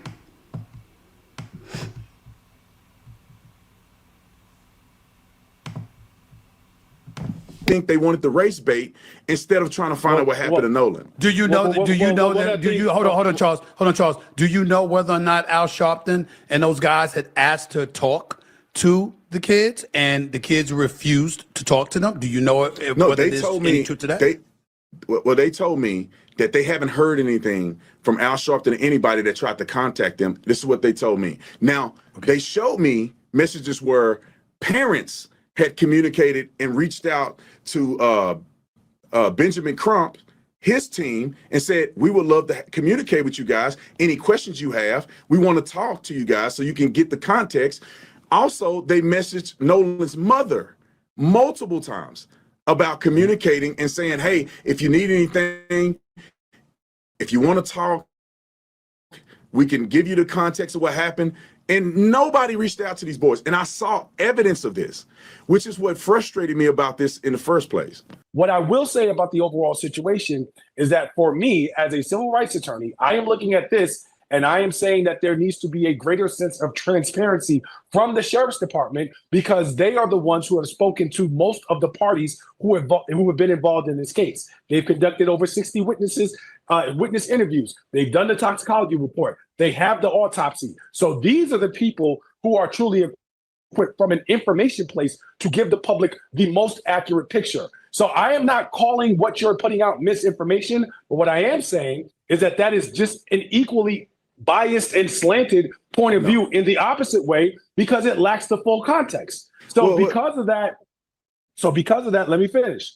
It's disingenuous intellectually, number one, to dismiss the notion of race, because that is choosing to ignore the history in America that we have faced. Number two, it's equally disingenuous to play a whataboutism to try and substitute the notion of black on black crime, which is a complete misnomer, as to why we should not focus, or at least note, I won't even say focus, at least note the color issues that are at play with respect to what could or might have happened to Nolan Wells. Again, not necessarily being accusatory. And it's just as disingenuous for you to go further and say, well, we must assume, or it seems like Crump and Sharpton and everyone. Why aren't they just going and getting the reports and reading them and quoting these reports? This is nuts. But I guess people can make a shit ton of money being like this, and I can only imagine what type of spins I could do with my receipts and fucking just spinning the shit. I want to read this for you guys. This was Gracie McCormick, so this is the sister of Katie. She was responding to a Kelly Morgan. Kelly, she says, she was not on her boat. She was with her friends on their boat. Him going home with her was never the option. They were in front of the boat he was on and the boat Katie was on. He was on, it was never an option. They were in front of the boat he was on and the boat Katie was on. So they were in front of the boat, which if you listen to what Warren was talking about and where he was located and stuff like that, and this whole like cradling and stuff, okay? Now, they said goodbye, be safe, happy 4th, and Katie went to her boat. At that time, his friends on the boat he came out in were telling him to get on the boat. Katie never watched Nolan get on the boat. She went back to her boat. It was nice to meet you, go separate ways, and Katie continued about her day type of thing. As far as picking Katie up, when her boat got to the harbor, my brother and sister-in-law picked Katie up by car and brought her home. Again, she didn't know Nolan prior to yesterday. They met at Horn, hung out with everyone there, and she went to her boat. Now, this is beautiful. Absolutely beautiful. There has to be a text message or there has to be a phone call from Katie to her sister, or her brother rather, saying, hey, I'm back at the frickin' wherever you're picking me up from. How would they know what time? So can we just please get this timestamp of when Katie gets picked up? Okay, all of this is surrounding because this is perfect for me. And what I'm trying to figure out here is there has to be a timestamp of when Katie would have told whoever that she's back to get, hey, come meet me here. I'll be there. Like whether you did it from, leaving Horn, hey, it takes us 15 minutes to get in, so if you want to come pick me up then, or if you wait till you get actually back there and you're making phone calls. So again, this is what Gracie McCormick is saying, and her sister's putting it out though. I can't find anything where Katie is extensively talking. But what Gracie is saying is that I think it's relevant that all that we're missing here is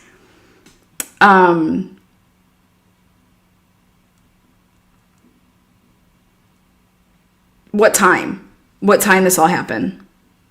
How much longer did Katie stay out of the water from the time that she said goodbye?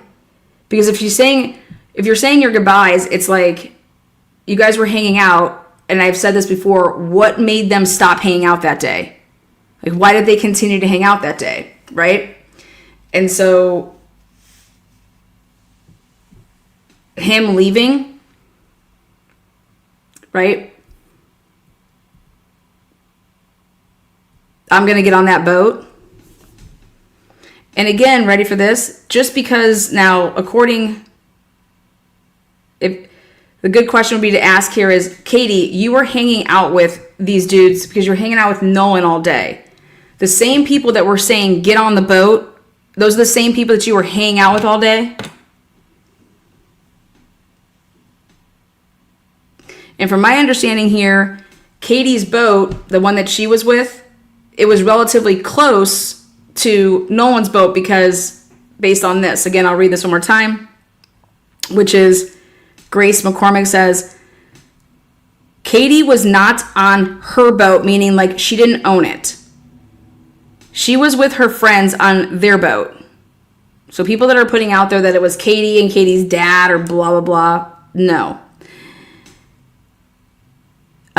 Him, meaning Nolan going home with her, was never the option. They were in front of the boat he was on and the boat Katie was on. They were in the front of it.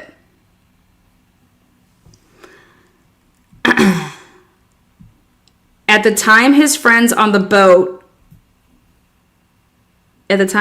his friends on the boat, he came out and were telling him to get on the boat. Katie never watched Nolan get on the boat. She went back to her boat. It was nice to meet you, go separate ways, and Katie continued about her day. So they said goodbye, be safe, happy 4th, and Katie went to her boat. They were in front of the boat he was on and the boat Katie was on. They said their goodbyes there, be safe, happy 4th, and Katie went to her boat. As far as picking Katie up, when her boat that she was riding on got back to the harbor, my brother and sister-in-law picked Katie up by car and brought her home. Again, she didn't know Nolan prior to yesterday. They met at Horn, hung out with everyone there, and she went to her boat. All answers lie with Katie and Katie's time frame here.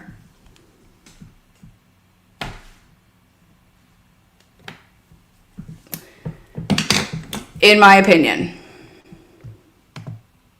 So it's like, what time did Katie get picked up at the docks? What time, Katie, when you stopped hanging out with, you'd ask Katie, who was she hanging out with? Do you know any of the people's names? How did you even run into Nolan? If you've never met him before, then if you didn't know him before then, how did you get introduced to him? How were your boats all like, who were the friends that knew each other? Okay. Or was it like this? We didn't know them at all. And I'm going to say, I have a little problem with that, but hey, because I see friends of friends on Facebook.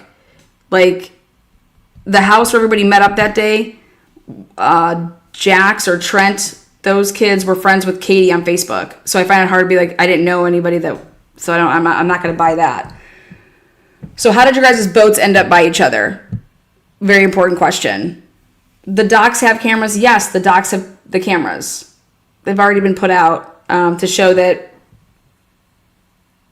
now the cameras that I haven't seen are when they're coming back.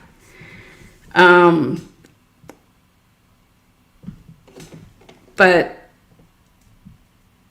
when cops don't ask specific questions, you cannot get specific answers. So, hey, I need a list of everybody that was on that boat. I need a list of everybody that was on this boat. I need a list of everybody that was on this third boat. You guys said you had 3 boats out there. Then when you get out there, y'all are together, right? Well, Katie said she was on a boat. Where was that boat at? Who was on Katie's boat? Do you know anybody that was on that boat? Right, draw me up some diagrams here.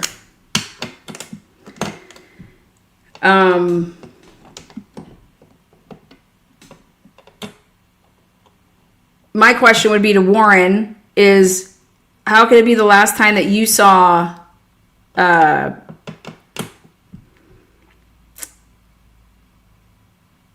Nolan is you're thinking it's at 3, but you guys aren't taking off and going off until 4:30. That's an hour and a half. The other thing I think about is that just because Nolan's being said to like get on the boat.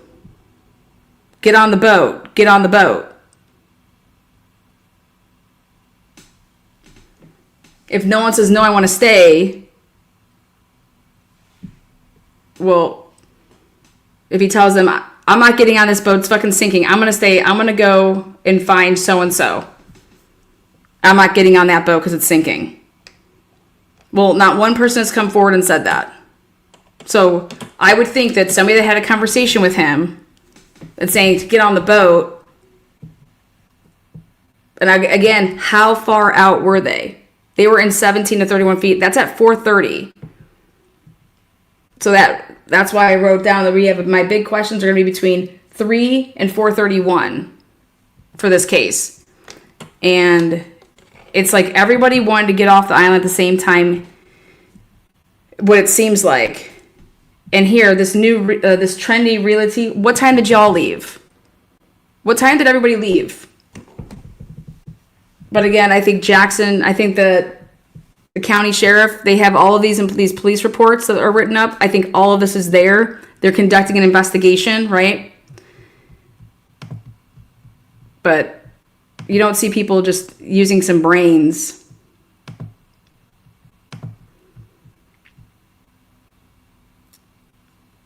Someone knows how he got in the water. He was already in the water. Nolan was in the water. No one needs to know how he got in the water. He was in the water. Everybody, there is not a single person out here that is claiming, like the last time you saw Nolan, where was he? Cradling that girl. So he was in the water. Yep. Katie, last time you saw Nolan, where was he? In the water. Because you didn't see him get up out of the boat or get up out of the water into the boat. No. Because I was at the front of the boat. Nobody gets on boats on the front. You have to then go around to the back. Okay? And if these boats are next to each other and the front of the boats are both facing like front, both are facing the same direction as they normally would. When you're both at the front of the boat and Katie's going to get onto her boat, so she's going to go around to get on from the back. Okay, so Katie, when you're going around that way, you're not going to go in between boats, depending on how close these boats are. You have to go like around. But either way you slice and dice it, Katie, when you were getting on the boat, did you see Nolan? Was he getting on that boat? And she said, no, I did not see him get on that boat.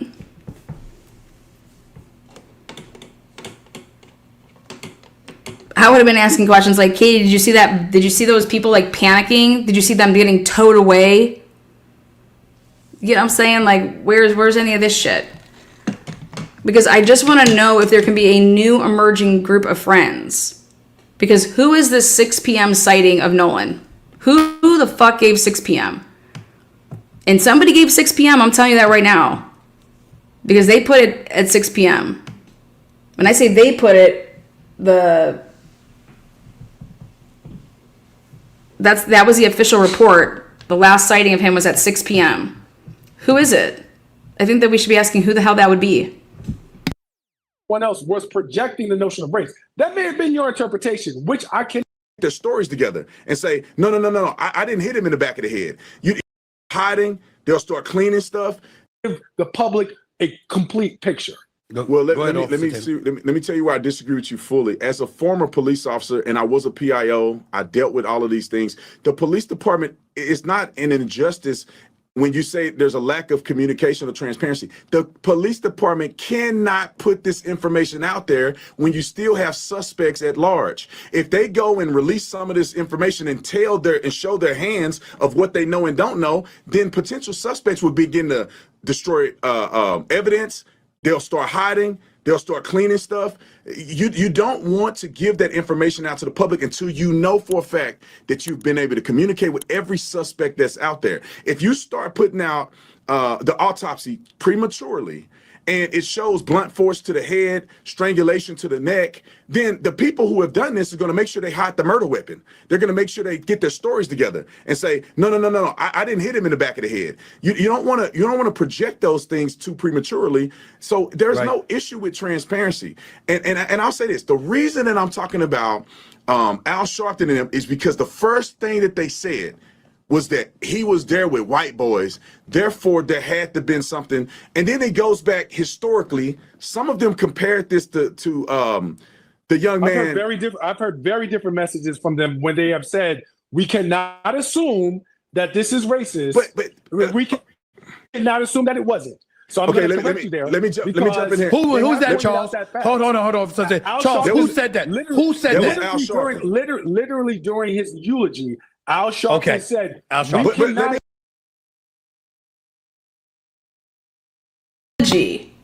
Why is he speaking during his eulogy? That's just nuts to me. I would not want my kids, like, this is my son's, like, this is, regardless of what happened, okay, my son's funeral is not going to be any part of this, okay? If whatever happened and it goes down this path, that's something completely different. No way. My son, no way. So they had this discussion yesterday, and it's just sad because you can go out there and get the fucking documents, and you can see where there should be one issue, and we should be finding out about Bart's boat only because they messed up. The police messed up when they made up their police report. Not that I think it's nefarious in any way. I just think that you need to just go get that information that show them that there's an issue when they wrote this up. Now, I think that Now you guys can go check out Officer Tatum. He did that next interview with, and it's a lengthy one. It was, what was it?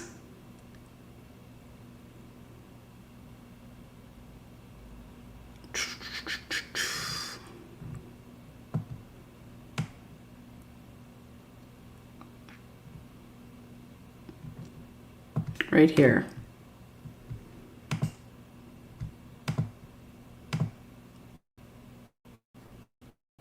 No, I was not on the boat with them. Yes, I was one of the.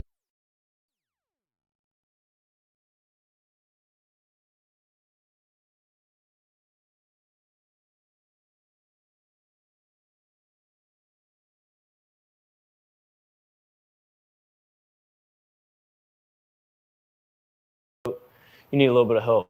So my uncle was like, "Hey,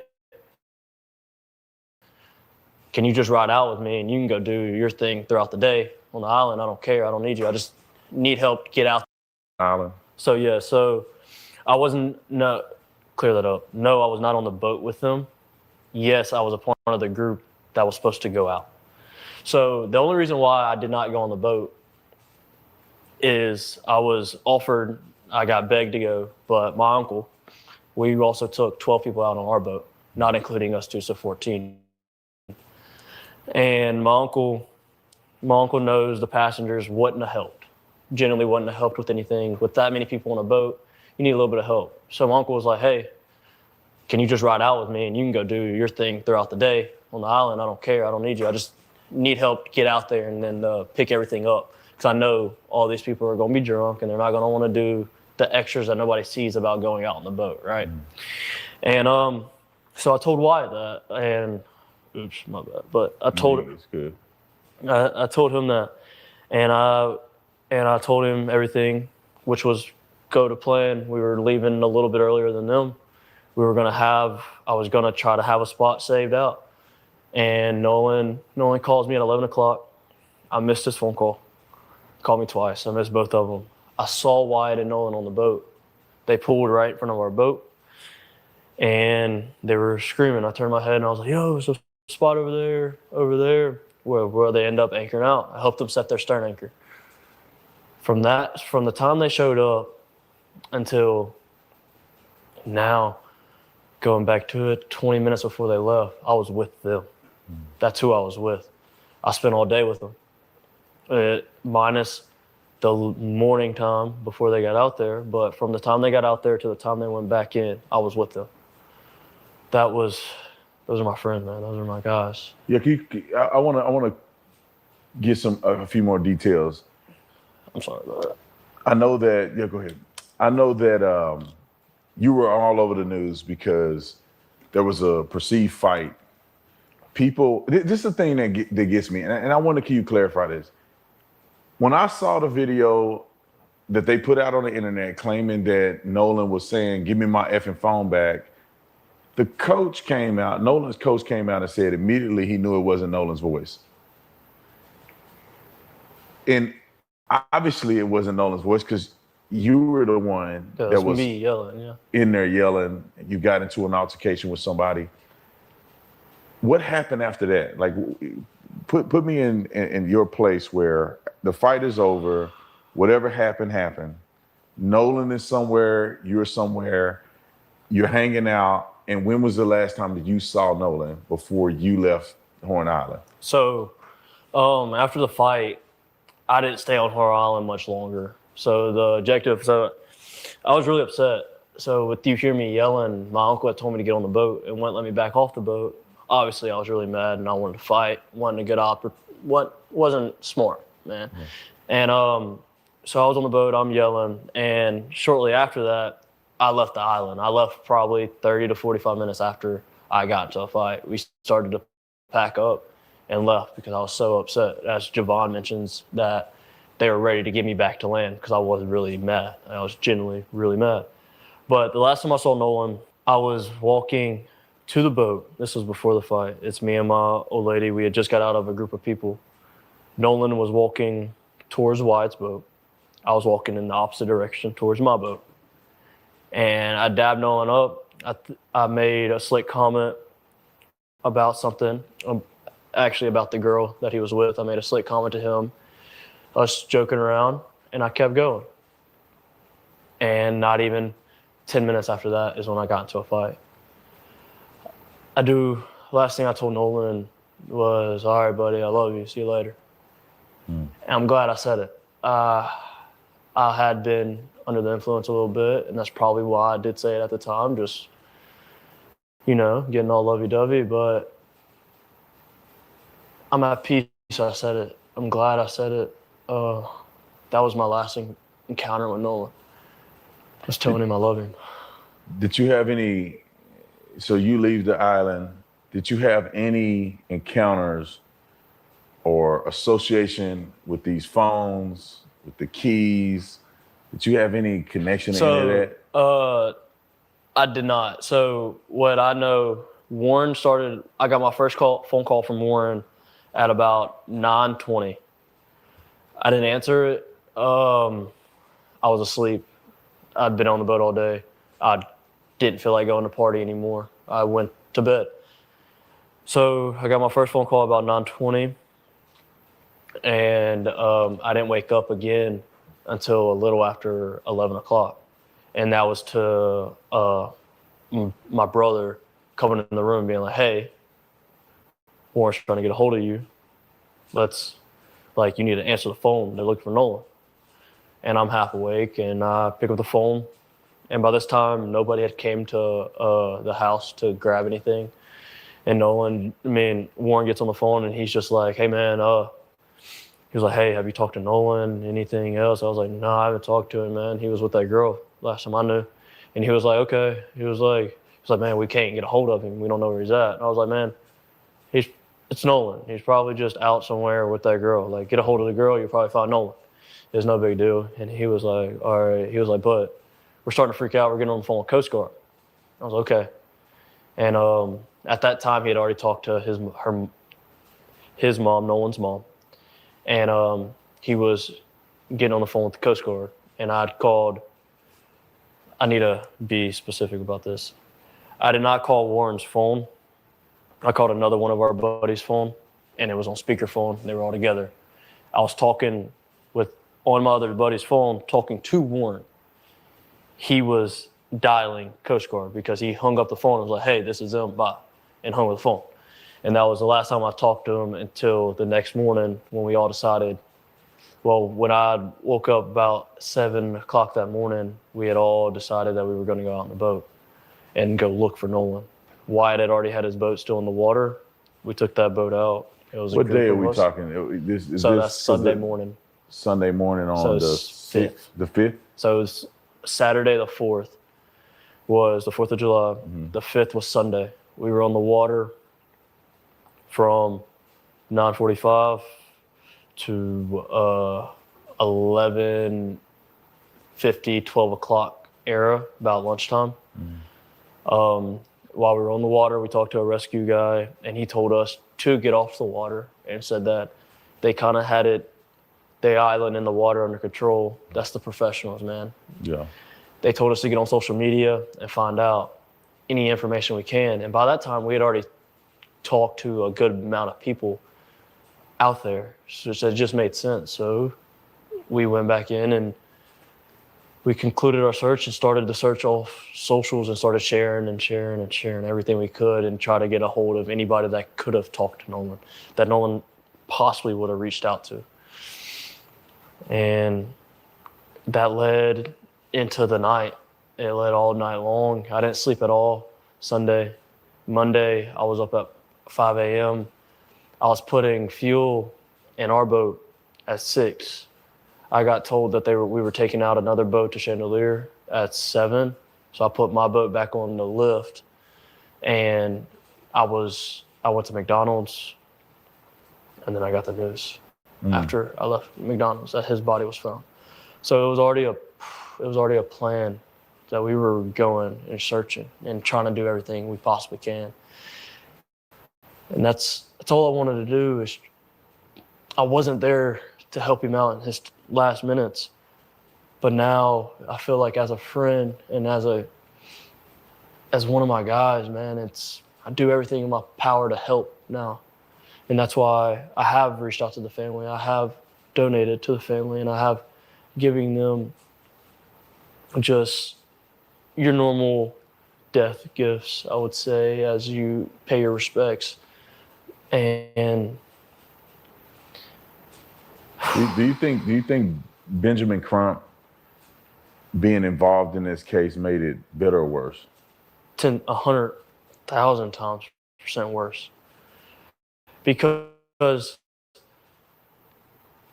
why on the Tuesday after where has your civil rights been broken?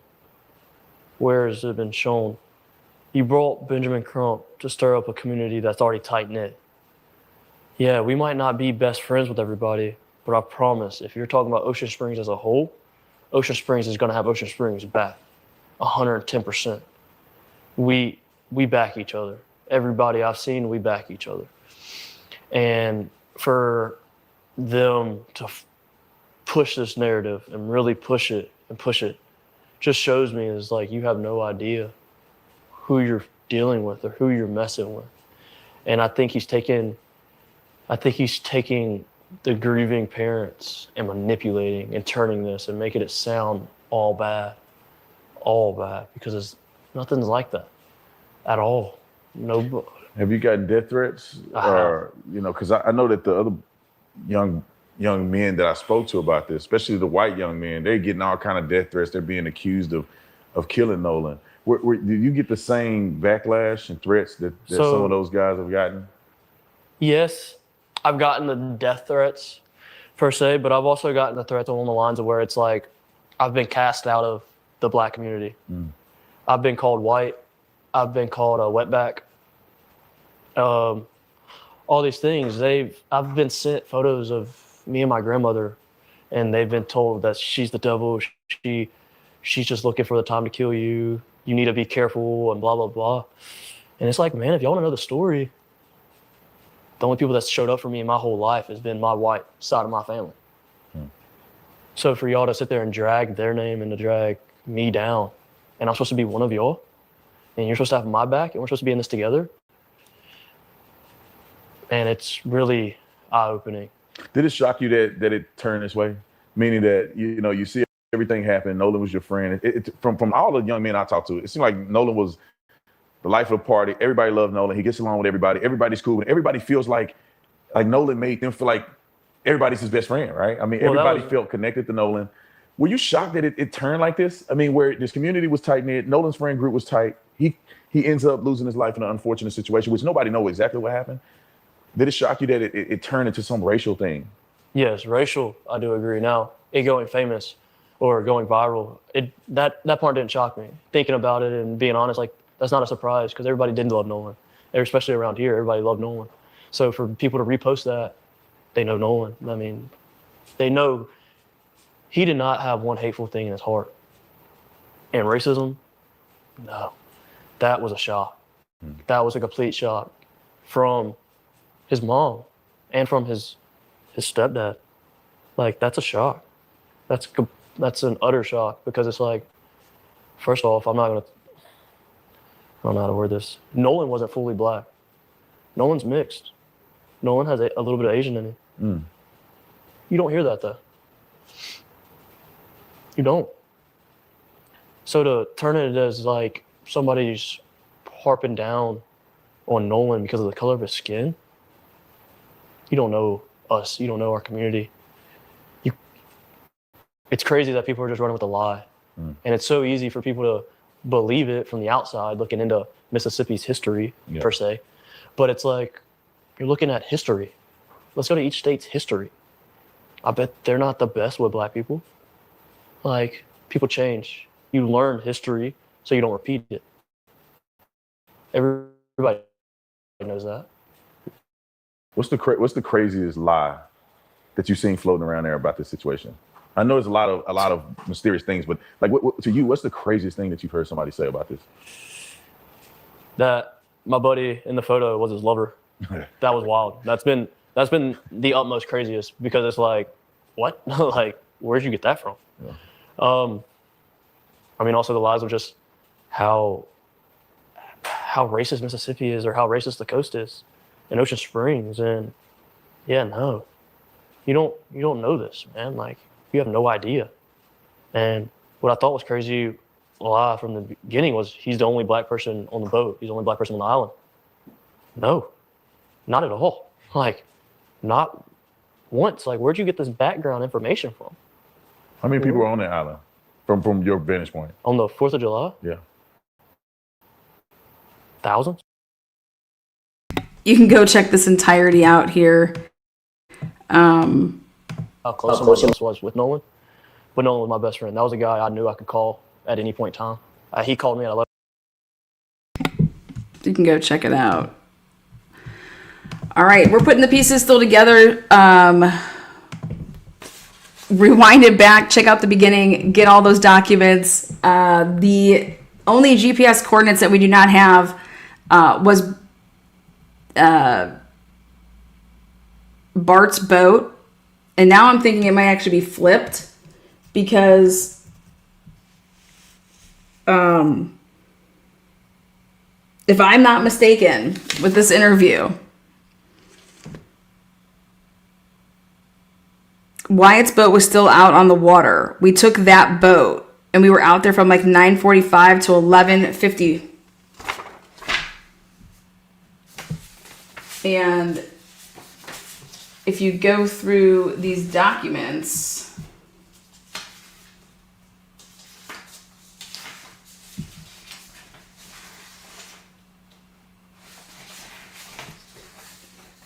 I don't know what, I don't know if maybe he meant Bart, but Wyatt's boat was taken out. Is he talking about the small boat, the 4-person boat? He might be talking about that boat. The 4-person boat.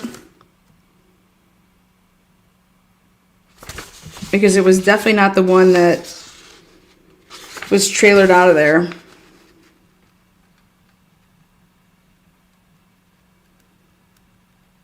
Powered on at 9:32, powered on at 9:51 on 7.5, vessel moved 52 feet, powered on. Yeah. So, again, run it back. We're going to be continuing to add to the timeline and the GPS coordinates of these boats. Until next time. We will see you on the next one. Thank you guys so much. Thank you, moderators. I'll be back live this afternoon. Until then.